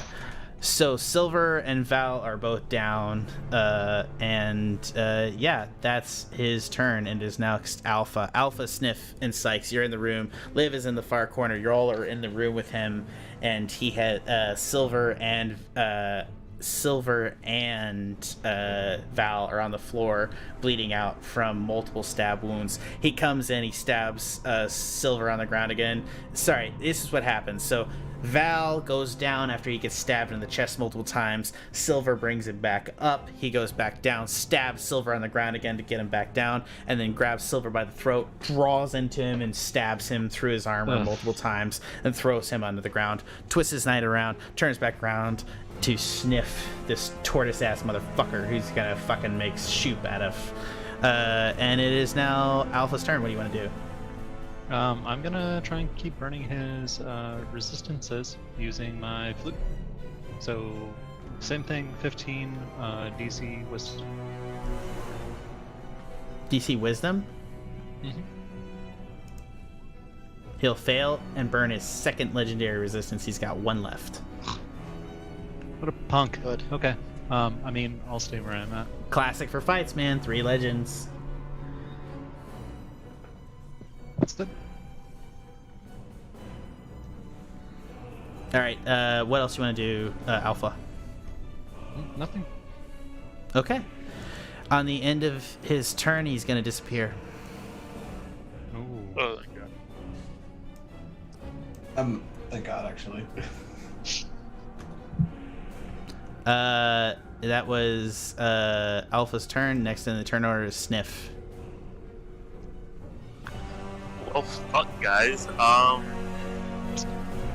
Heal the wounded, or like stabilize the wounded. Yeah. If you do a medicine check. Or hold an action. Hold an action, and I'll stabilize the wounded. True. I'm going to come back here, and I'm gonna have my musket ready for that motherfucker to appear wherever I am scanning this room. Musket out and everything. And I'm gonna hold an action to shoot him as soon as he appears.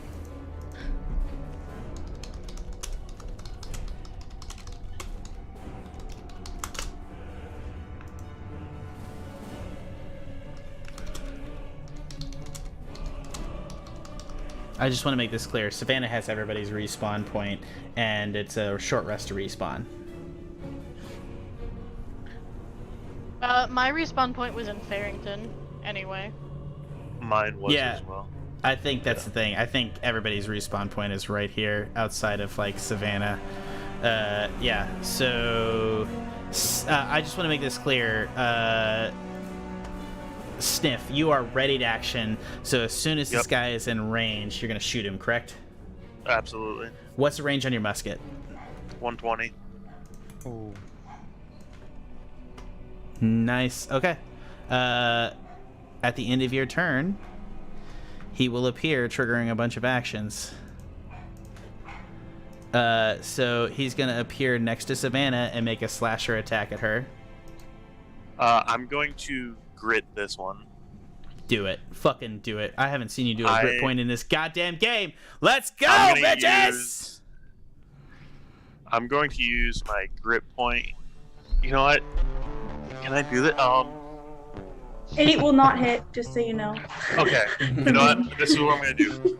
I am going to use both of my grit points. I'm going to use one grit point on dazing shot and the other on a violent shot. Can I do that? Yeah, go ahead. Okay. Wait, with the musket? You can only shoot the musket once in a turn. Okay, so you can't use like 2 grits for one shot? No, I don't think so. No, okay. It's a grit point per shot, so choose what you want. I'm gonna do dazing shot then.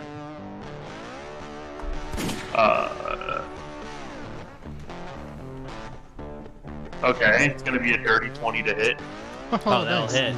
Hits like a motherfucker. And it's going to be 9 damage. Does 9 damage.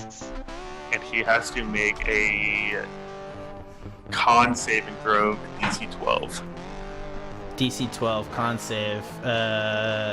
12, he'll fail. Oh, well, actually, I think he actually succeeds. Yeah, I think, he hits the con. He hits the save, so he succeeds. Yeah. Okay. So he'll adjust out. What does dazing shot do? Causes disadvantage. Yeah, it's not gonna do it for this, but yeah, I'll say this. So, as you do this, as this all goes through, you see that Sikes is in the middle of the church. Silver, 2 children, and Alpha are in the way. And Savannah's in the way as well. Savannah's running the street trying to kill watermelons in the street, trying to catch out Friar Fear's head as he does this. And as this happens, this ghostly apparition of the body appears in front of you, tries to stab you. You duck back with your nimble cat-like features as you are twisting, and all of a sudden a bullet flies over your head. An explosion from the end of the church as the musket goes off, flying past Sikes's ear. Actually, no, sorry, Silver's down. It's flying over Silver's nose, past 2 children, through, like, past the ear of Alpha, out through this thing, over the top of the head of Savannah, and into this dude as it punctures him in the chest. And just explodes viscera and shadowy gore out the back of him as the massive musket ball hits.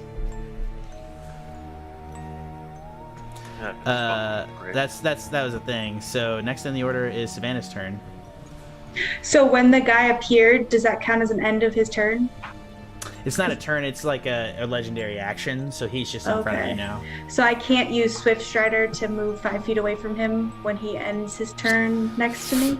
No, unfortunately. Okay. Legendary actions avoid that, unfortunately. Gotcha. I guess I'll stab him then, he's right in front of me. I'm gonna use my Venom Kiss and I'm gonna stab him. Is Venom Kiss activated with a bonus action? I don't know. Okay, let's go over Venom Kiss real quick here, Savannah. So Venom Kiss has a secondary ability. You can, actually, Venom Kiss is not activated, so don't worry about it. It's just a +1 weapon. Okay. It's an action you can activate Venom Kiss, and he does 2d10 on every action for a minute. Okay.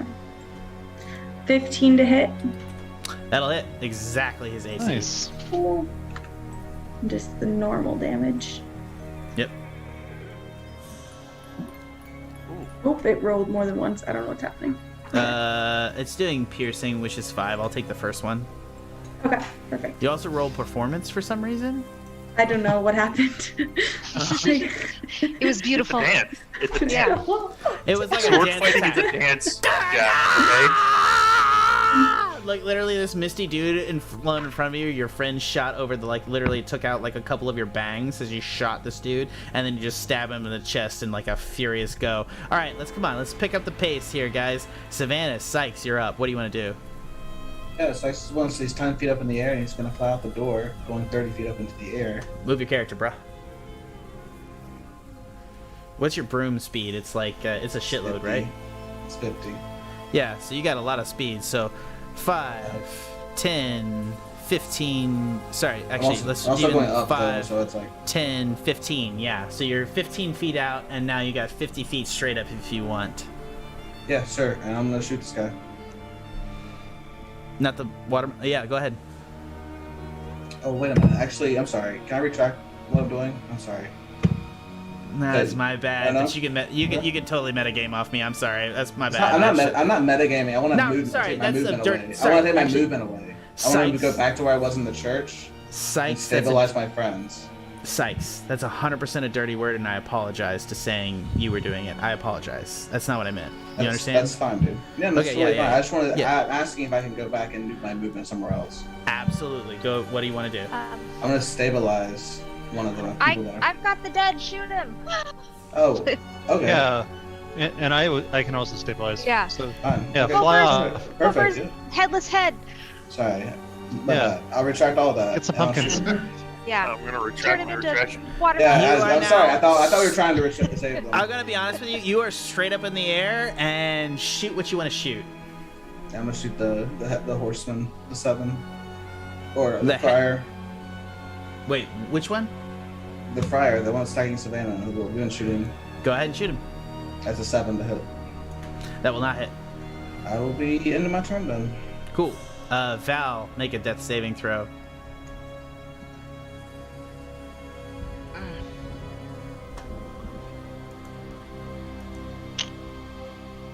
Okay. It's a success. Yes. Okay.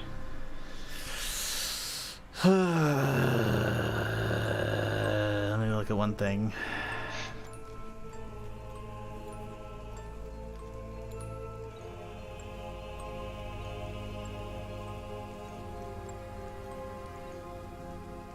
You're fine. Sorry. Yeah, that's Val's turn. Silver, you're down, or somebody can stabilize you on your turn, but go ahead and make me a death saving throw. Yeah, I'm trying to find it on the D&D Beyond sheet. I'm like Well, blind. You have to go. You have to. While she's doing that, Liv, what do you want to do? Because it may invalidate this whole thing. Does Ruby Lane do anything? No.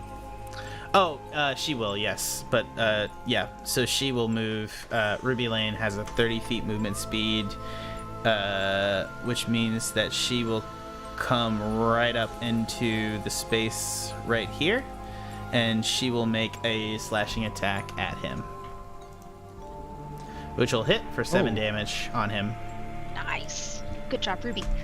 Okay, I will cast Preserve Life, my channel divinity, which is 15 HP dispersed against people, and I don't know where that is in my sheet.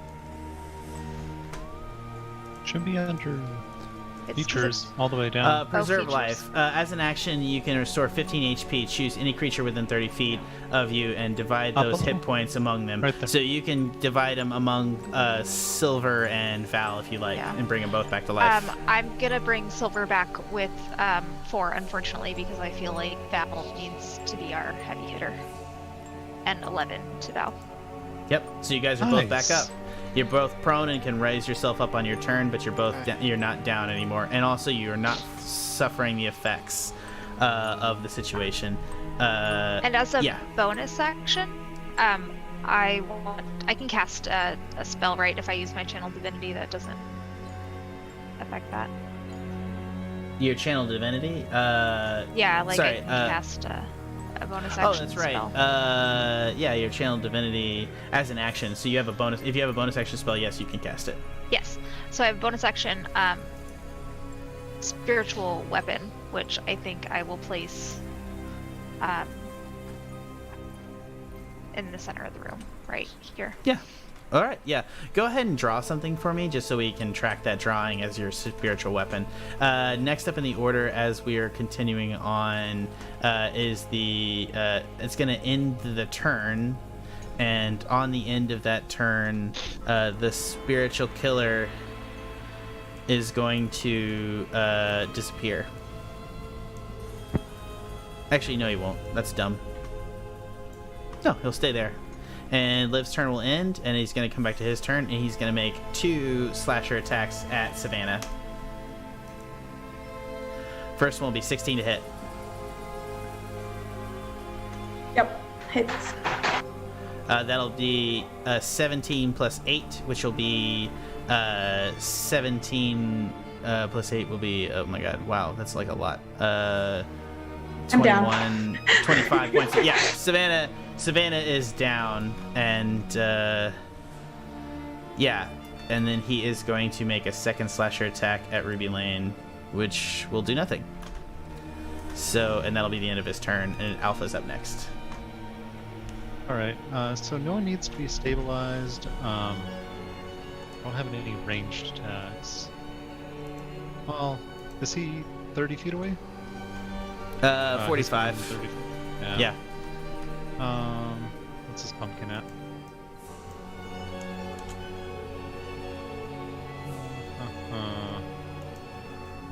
They're both a little... So can I move, action, move, bonus action? Is that a thing that can happen?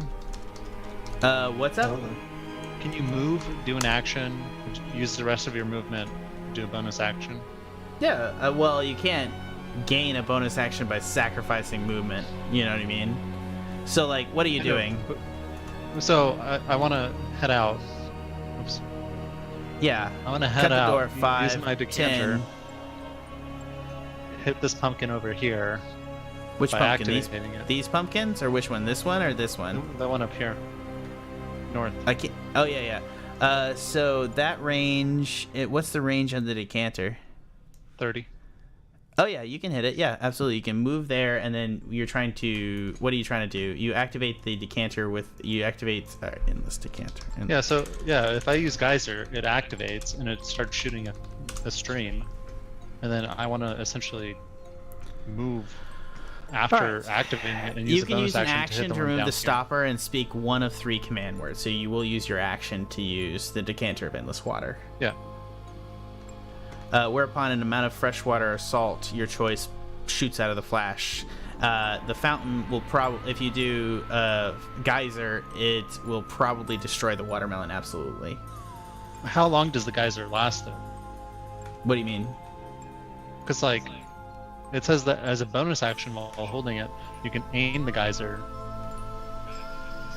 So, like, I want to activate it, move south, and then as a bonus action, redirect it to the pumpkin in the bottom. Yeah, absolutely. Okay. I will let you do that. Yeah, so you can shoot it at the pumpkin and then redirect it at another target. Yeah. Oh, I think this one actually is within 32. Yeah. Yeah, so I'm just going to burst both of those pumpkins. It's a dex save, so I don't think they get... No, they do not. It's So, yeah, no, you don't even need to roll a d4. Yeah. You run outside, take out this, you whisper into the gourd, geyser, and it shoots out like a fire hose, bursting out, and it shows across the flaming things, and bursts the pumpkin on the far side, and then you swivel with a bonus action and knock out the other one, and you hear the screams as the pumpkins go up. Or sorry, the watermelons. Can I run back in? With 15 feet of movement, yeah, you're okay. Okay. So Sanctuary is off. 6, 7, 8. There are 8 water jack-o'-melons remaining. Okay. That is all for my turn. Sweet. And next up in the order is Sniff. But the person at the end of the previous turn is going to disappear. 2 seconds. Sorry. Katie's calling me. Yep. I think we have to kill all the jack-o'-melons for him to disappear. Yeah. Mm-hmm. It I seems strongly like think that. It's doing pretty well. It would certainly help, I think. could weaken him at least Oh, yeah. significantly. I can get about 2 a turn. I can But try I to am distract him, worried he's about just the, going like, everywhere. Ones in the like way back corners. Oh yeah, I that's can all get Tanner. those. Yeah, I can get Yes. those. Sikes has got the sniper range on them. Pew pew. Alright, I think if I move here, I should be able to get that one. Oh, that's 70. Go ahead. 75. Curve it. Curve the bullet.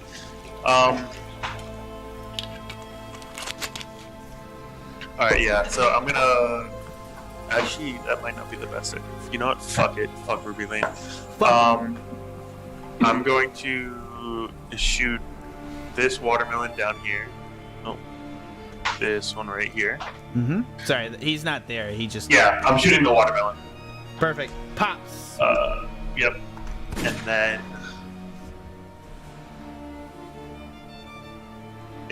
Can I hit this one?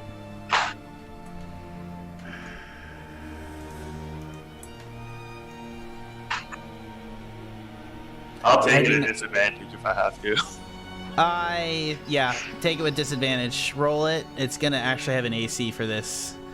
Do you have Okay. any movement? Not anymore. Yeah, that's what I thought. Roll it with disadvantage.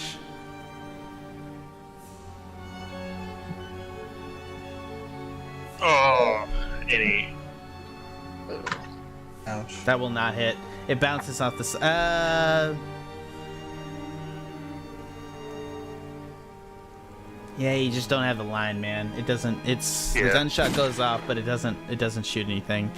Yeah. Okay. That's your turn, right? Yes. Savannah, you're down. Make a death saving throw. All right.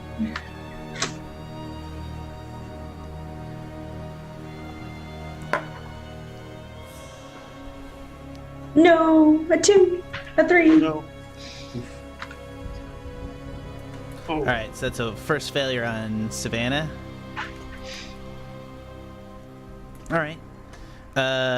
He, at the end of Savannah's turn, is going to appear in the air on top of the back of the broomstick of Sikes, and he's going to make a slasher attack on him. Oh shit. What? 12. So he's So, like, directly in the air, but he'll fall anything? after this. Okay. Yeah, no, he'll fall and take fall damage for doing this. Do I Oh fall? my gosh. Like, cause he's No. on the broom and like it's like a seesaw on that thing. It is. So he'll land on the broom and try to make a slasher attack, which is going to miss, which I believe. What's your AC? 13. So he misses exactly by 1, and then he'll fall straight down. How high up are you? 50 feet. Ooh, shit. nice. Okay, yeah, fall damage. He'll actually take a lot. 5d6? Yeah, 5d6 per... Our biggest attack yet, guys. Good job. Yeah, good strat. Hey, Tanner. look, damage is Hey. damage. Oh yeah. At the end of this, creature takes 1d6 damage per 10 feet. Yeah, so he'll take 5d6. Shit. Yeah, wow. Do we, This was do a- we win? This was a very poor... Yeah, it'll take A lot of 22 sixes. damage. Oh, Let's go. that is a good hit. That he did to He's himself. he's been gaining 10 points of health at the start of every point of his turn, by the way, guys. Just a Yeah. heads up.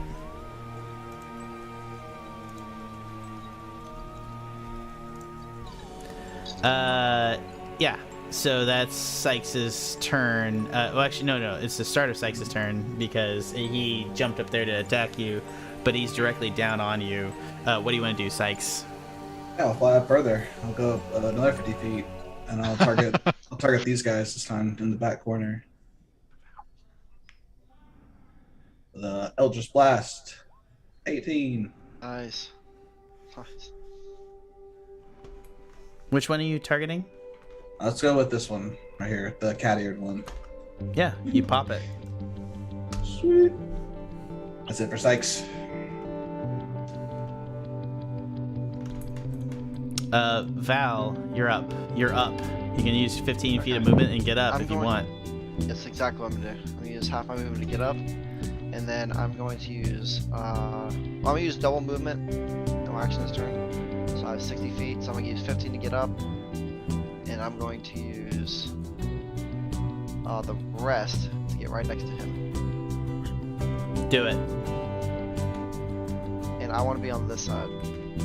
I don't know if I'm on the crates or something, or I don't think you can move that far with because you only have 15 feet of movement. So 5, 10, I was 15. here, so I 15, and then I use 60 feet. You're cutting the corner a little hard there, but I'll allow it. Go ahead. See what I mean? Like I'm going there and then there. Yeah, sure, whatever. I don't care. Okay. All right, and that'll be it. My turn. Wait. You just use your movement. You can use your action if you want. No, I used my double movement to get there. That's what I'm saying. What? No, dude. No, that's 30 feet. Yeah, 30 5, feet, 15 10, 15. You can get here and attack if you want to use 15 feet of movement. Yeah, you can actually. If you go to the Okay. doorway, if you just come here to the doorway, you can attack him. Okay. I know if I was in range. Okay, perfect. Okay, Yeah, yeah, I'm you're good. definitely gonna do that. I'm gonna rage again.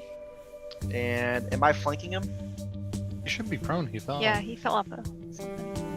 Okay, he's on the ground. Okay. He's Then Yeah, he I'm is going prone, to yeah. rage, and I'm going to break Weapon Master. As you do so, you see the vascularness of your arms 17. explode. I like saying the word vascular. Have you guys noticed that? As you do that, the vascularness of your arms explode outwards, and you stab him as you rain down blows with a 19. Roll damage. All right.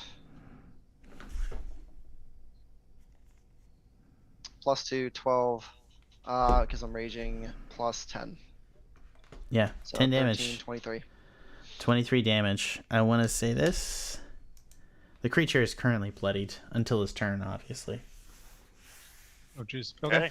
Fine. But Okay. you do not know what will happen if jack-o'-melons continue to exist. I want to stress that. I do not want to try to drop that on you. And let's also get some music here going, because all right, I'll take a request here. What do we guys like in terms of the music? Or we want to go with a satellite thing? Are we thinking we're about to wrap this motherfucker up? Or how do you guys feel? You feeling triumphant? You feeling scared? What do you guys feel? I want Bloodborne music. That's what I want. He should be scared of us. Ironically, if I he's have that. bloodied. If he's bloodied, I'm feeling. I mean, it's really triumphant. Stranger Things, but it's as Yeah, close no, as I got to I'm feeling Bloodborne. Chesh, I'm doing my best here. But I would love Bloodborne music. Actually, oh no, you know what? You want an orchestra, don't you?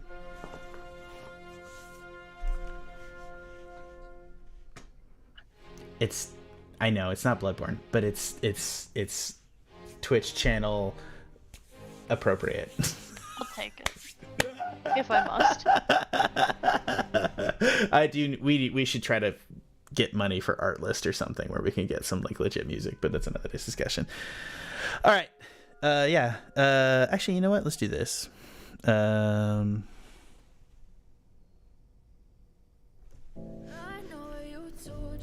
So, as you guys proceed onwards, it is now, if I'm not mistaken, Val's turn, and you chop down on him, taking 11 damage.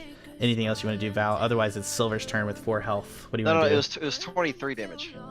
23 damage. Fuck, man. Yes, because I was Great Weapon Master, so +10. Oh, shit. Yeah. He is way worse than you think. Yeah, it was +2 for raging for damage. So that was. Let me go back.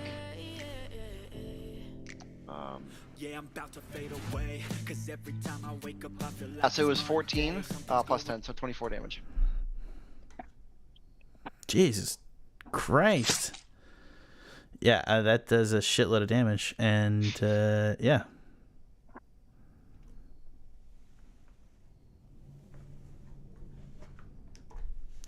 So as that begins to sink in, you've taken it back to the Silver Church turn. What do you want to do? Oh yeah. I'm going to get up, and I'm going to move here to where I can see him. And then I'm going to cast Sacred Flame, which is a dex save. Do DC it. 14.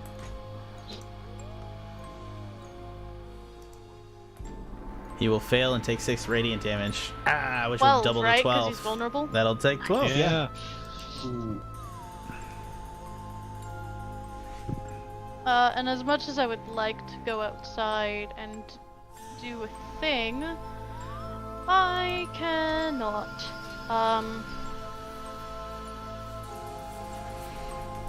As you're there, yeah, no, that's, it's gonna be Ruby's Lane turn. Is gonna move 5, 10, 15, 20, 25, and make a slashing attack at him.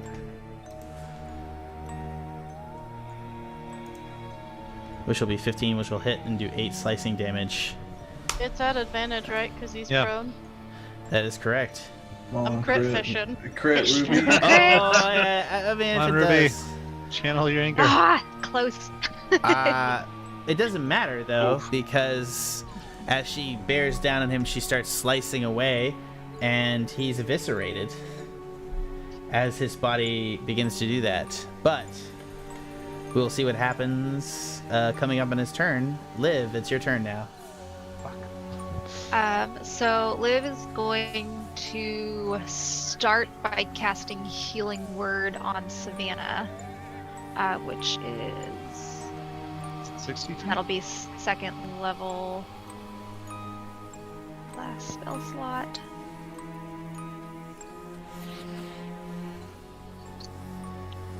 So that is 13 healing to Savannah, and then I will use my action to dash. If I run past Ruby Lane, is she taking op attack? Well, no, because I'm a girl, right? Yeah, That should- you're not a girl, so she won't attack you, but she will attack every other man in her vicinity, which includes Sikes. 5, 10, Even 100 feet up. 15, 20, Oh, you're fine. Sorry, I keep forgetting that. My bad, man. 25, 30, 35, 40, 45, 50. You literally run 55, through the 60, cloud of Ruby 65, Lane 70. as she is Yeah. seeking vengeance. I will run over to here. And that is all.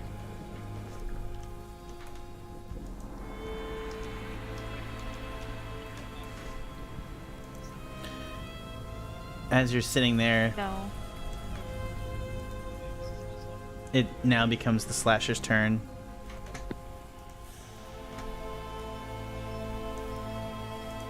As you do this, you see the pumpkin at the far end of the world explode and grow outwards, and the flesh-covered form of the slasher emerges from it. As it does so, you see the pumpkin grows out and becomes the form of a horse.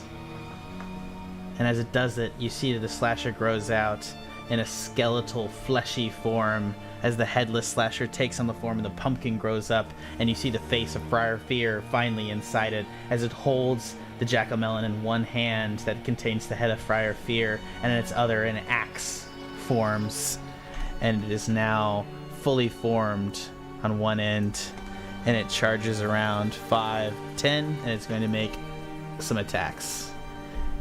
Welcome to the second phase, as it makes a battle axe attack. 27 to hit.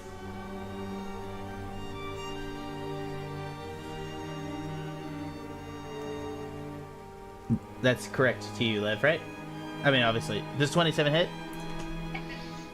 Sorry, that was...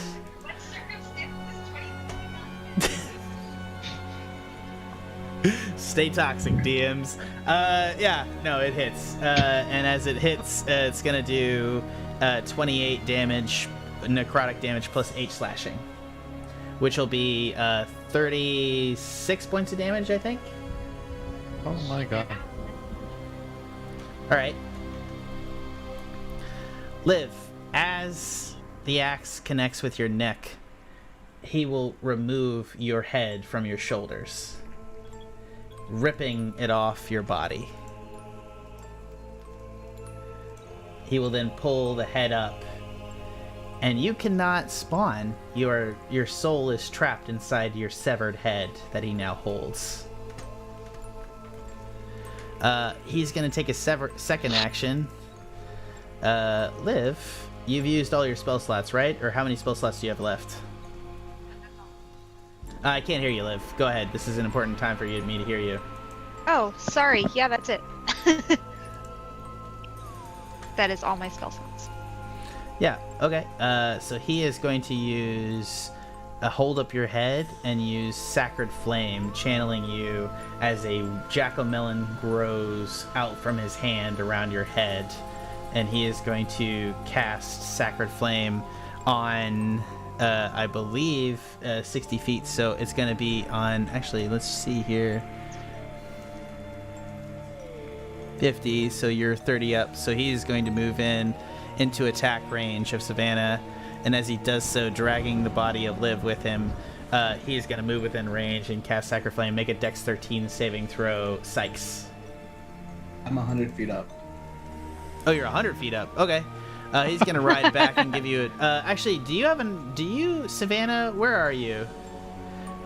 Are you down, or where are you at? Nope. I'm at 11 hit points. 13 hit points. All right, you'll But get Liv an healed me. You'll get an... Actually, hold on. Let me double check something. If he's mounted... Do you get an op attack? Yeah, you'll get an op attack. Go ahead and roll an op attack if you want it. Yeah.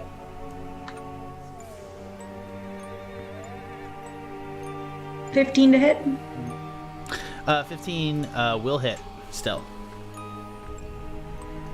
Wasn't sure if he got stronger. Oh my His God, AC is the same. 23 damage. Fuck me, Savannah. Holy Jesus. shit. Go. Revenge. Yeah. That's my friend. My body like waves at you. Trying to hide. So wait, Give me that wing. what is that 23 damage? Jesus, that's Sneak. Why does he get sneak? See a bitch. No, it's just Does he Venom have Kiss. boots? I just clicked on the that's damage right, you from it. activated Yeah. Venom Kiss, so you did the 2d10. Yeah. So as you plow through, you're able to poison him as he goes by. He's gonna pull up right underneath Sikes, and he's gonna cast it. Sikes, make me a DC 13 Dexterity saving throw. What's the range on Sacred Flame? Is it 120 feet? How far 60. up are you? 100 feet. He hasn't moved. Yeah. Oh, actually, Still that's right. 100 feet. He's actually riding a nightmare, so he'll ride vertical. He can fly now. Oh, okay. I mean, it's a nightmare. It can fly, so... Alright then, I'm gonna get dex save. Yeah, go ahead. No, I guess he can attack you with a 7. weapon. Fail. All right, you'll take Liv's dex damage as he holds up her severed head as a weapon, which will be a D8, 5 damage. Ouch. All right, Oh, that's his turn. I still have ahead. armor back at this, so he'll get hit with some frost damage. Even Nice. with a ranged attack. That's a save, right? That's in 5 feet of you. Wait, no, it doesn't. Melee attack. My bad. Yeah, melee attack. No, you're good. Yeah, so Liv is incapacitated, and the Dullahan is moving, and there are exactly 1, 2, 3, 4, 5 jack-o'-melons left on the map. A 6, including the one he is now holding, and also the one of Liv's head. 7 in total. Jeez. Alpha, it's your turn. What do you want to do? All right. Is this spot here? Is that like something we can shoot through? Like what is this circle over here? The circle is a hut that's on fire. You cannot how, shoot through how do it. we get to this? What do you mean? Like this jack-o'-melon is You can move surrounded through by here, huts. or you can move it around here. Like you can move outside it. Like you can move through here. Like these are spaces. Like I see that they're tight, but you can move through them. okay. You're not going to be able. You're going to have to move into those spaces. Is the issue? You can shoot Yeah. through them. Okay. Sorry, computer's lagging. So let's see, 40 minutes. Max, is the music loud? Sorry, I just seeing that now. It's fine now. So I feel like I can get here, and from here I should be able to shoot these two Where in are a you? line, right? If I get to this spot over here. Yeah, 100%. Just not Okay. this one. All right. And you got this one here. Okay. Yep. I'm gonna move. Yeah. Select. Okay. I'm gonna move over here. I'm gonna activate Decanter, popping these two pumpkins.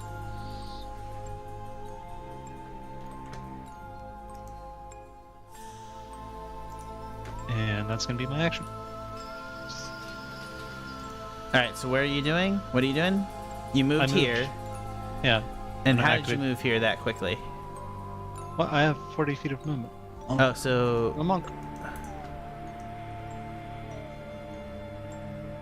oh yeah, you can move there, and so you're shooting this guy, right? And how are you doing it? Decanter? Oh, so you're. Oh, okay. You do not have. I'm sorry. Like, I appreciate this, but like, I guess if you go here, yeah, sure. If you move here, which you have the movement for, yeah, sure. You can decanter both of them. Sure. Okay. Okay. Alright, that's it. Geyser. Yeah. As you do that, you're able to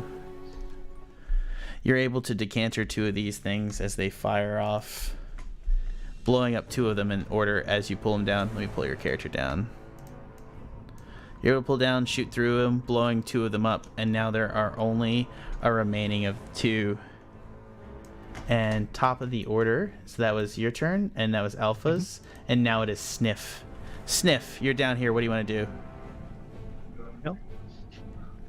You're muted. I'm gonna move like so. To here. Mm-hmm. I'm going to shoot my final bullet in one of the guns at the guy. Mm-hmm. With the top one, so for max damage. Yep. 16 will hit. So 16, and the damage will be 4 + 2, 6 damage. And then the second shot is going to go into this watermelon. Right here. Go ahead. It pops. You pop the watermelon. There are two left. There are three left. At the end of his turn, he's going to take a legendary action, and he's going to fly up to Sikes, and he's going to attempt to do a slashing action on Sikes. How far is he moving? He has 60 feet of movement while on top of the nightmare. Okay. 60 feet of fly movement. Cool. 11, will that hit? No, right? Nope. Cool. 13. That's his legendary action. So, yeah, next up in the order is Savannah. I should try and get one of the other pumpkins, so I'm gonna move.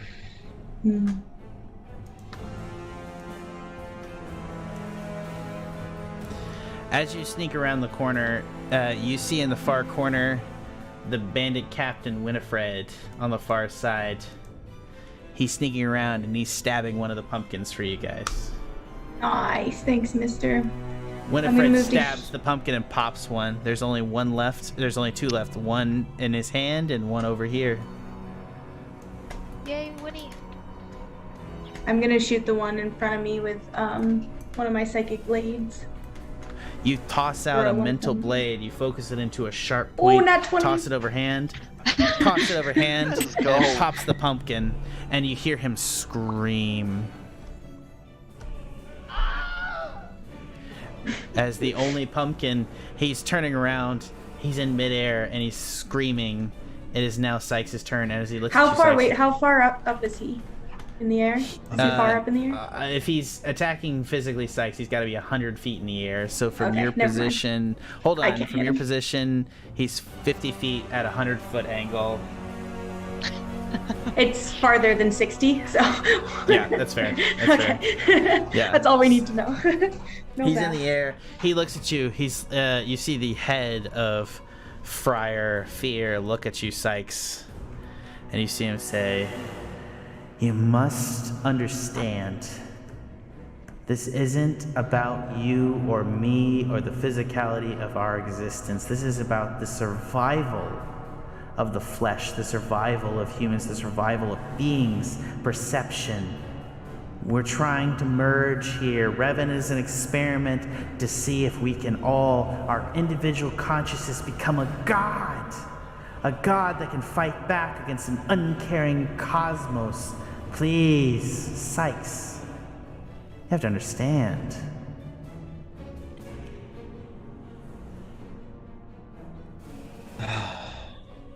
think the ends just don't justify the means. And I'm gonna shoot him. Wait a minute, he's in melee with me, right? Yeah, he is. Can I deactivate the broom and just fall? You can, and also you can target the jack-o'-melon in his hand if you want. That's where I'm aiming. I'm aiming at Liv's head. You can aim at Liv's head, or you can aim at the other one, which is Friar Fear's head. Well, the pumpkin is Liv, right? Or the watermelon. There's a head on top of his head, so he has the watermelon, that's his head, and he's holding Liv's head inside another watermelon, very creepily. I mean, I feel like he'll just come back if I'll shoot him. Yeah, I'll fall.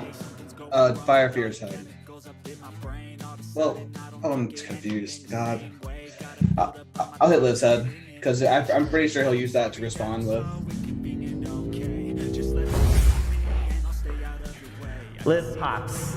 Her soul dispatches as it heads back to that, and you continue to fall 100 feet. Mm-hmm.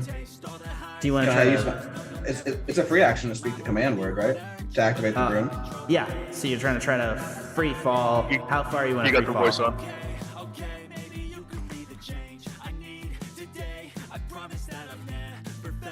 Sniff, take advantage.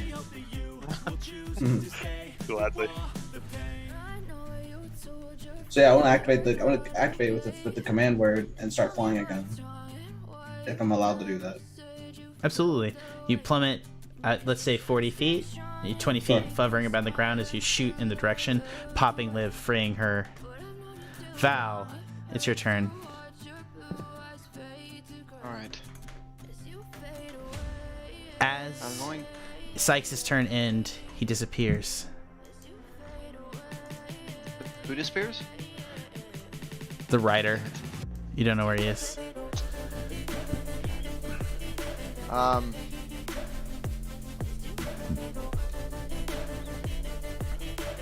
Just based on roleplay, I'm going to assume he maybe disappeared maybe in these places.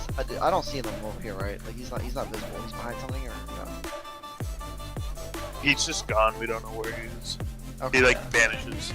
Alright, I'm just making sure. Okay. We do remember that there was like a big old pumpkin patch. Yeah, I'm gonna go over here. And I'm going to start just trying to just rip all these vines and pumpkin, whatever all this is. Just trying to like see if that'll make them less powerful or something. I don't know if I need to swing at that or. Nothing happens as you rip up the vines. It's gonna end your turn, and as you do so, he'll reappear in the church at the altar.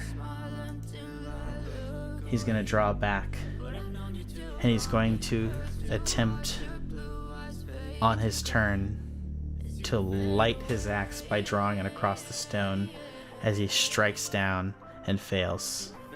Silver, it's your turn. Jeez. Yep, he's got one more head and it's his own, so I'm gonna fire a Sacred Flame at it. Roll an attack.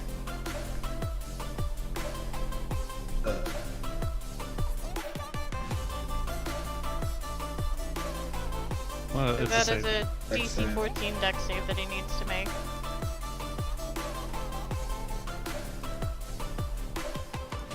He may make the dex save based on... Hold on, he's just gonna make a straight d20. He'll fail. 12 on the die. And as he does so, the head of the pumpkin containing Friar Fear's soul explodes. The axe falls away. The nightmare bursts out of flame as it drops down, and he drops to the ground. And as he melts away, and you see him fall to the ground as you guys stand there staring at that. Liv, you are an incorporeal spirit. As you sit there, returning through death through the outside of Revon, you see Friar Fear's spirit coming through. You see him as terrified as death takes him and grips him. He reaches out a hand to you. Please. This wasn't a plan. I'm trying my best. I was trying to help everybody. I just wanted to help. I wanted to help generations. I wanted to help the big scheme. Please, you have to understand. Please. Do I get to talk? I don't know if I can incorporeally 100%. talk. You're incorporeal, you're a spirit. Yeah. She'll just kind of tell him, like, I know, but the world spoke, and it's your time to go. Please. I just didn't want to go. It was... Can't argue with destiny. Go peacefully. I'll soar on to my destination. You leave him there. Yeah. As you see... Remember me! You know, fly on. You see behind you the opening as golden branches of a tree come up. These blood-red bushes and trees, skulls and death itself as it festers you through. And you see this enormous crow sitting on a branch. And it looks at you as you fly away from Friar Fear, it grasping his incorporealized spirit in a claw and dragging him down. And it just sort of gives you one of these. It's like, yeah. And you don't have to make a save to go back to your body for this time. It sends We'll you give the it nice one way. of these back. The Death God approves of your actions, and you fly back to your body.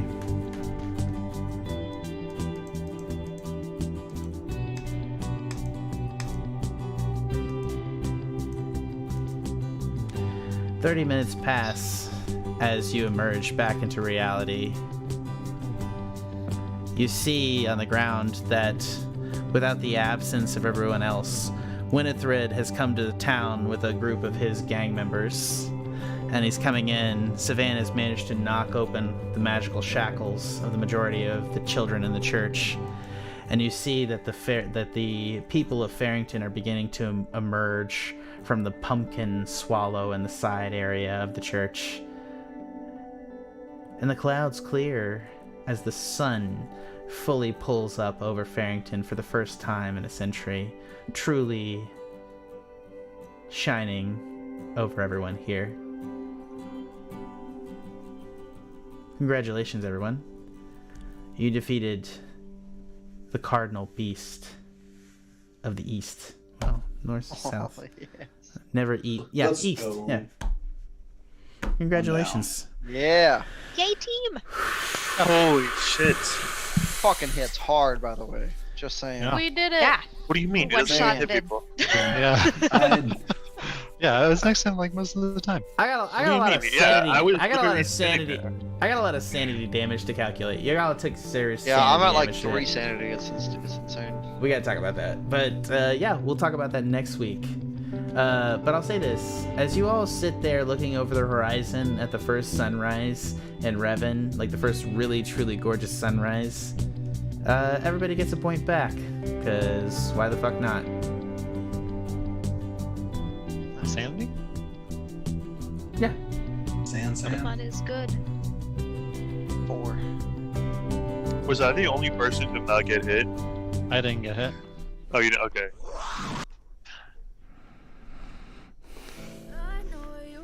From everyone here at the Pen and Paper Pod, I know this was a late show. We went to 11, and I apologize for that. But I think it was worth it to kill our first Cardinal Beast. Thank you, everyone, for showing up, and thank you, everyone, for staying tuned in. From everyone here at the Tuscan Shed Media Network, and by extension, the Pen and Paper Pod, thanks for listening. From everyone here, this has been Sikes, played by Tanner, Silver, played by Chesh, Sniff, played by Justin, Savannah, played by Ange, Liviette, played by Karina, and Alpha, played by Max, and of course, Val, everybody's favorite meat shield, played by Kody. Oh! And by extension, I've been your host, Jack Newman, your DM. Thanks for listening. Let's all go to fucking bed. That was rough. You're telling me, jeez. Hey, yeah, one shot. My head got carried and then exploded. Oh. Yeah. Damn.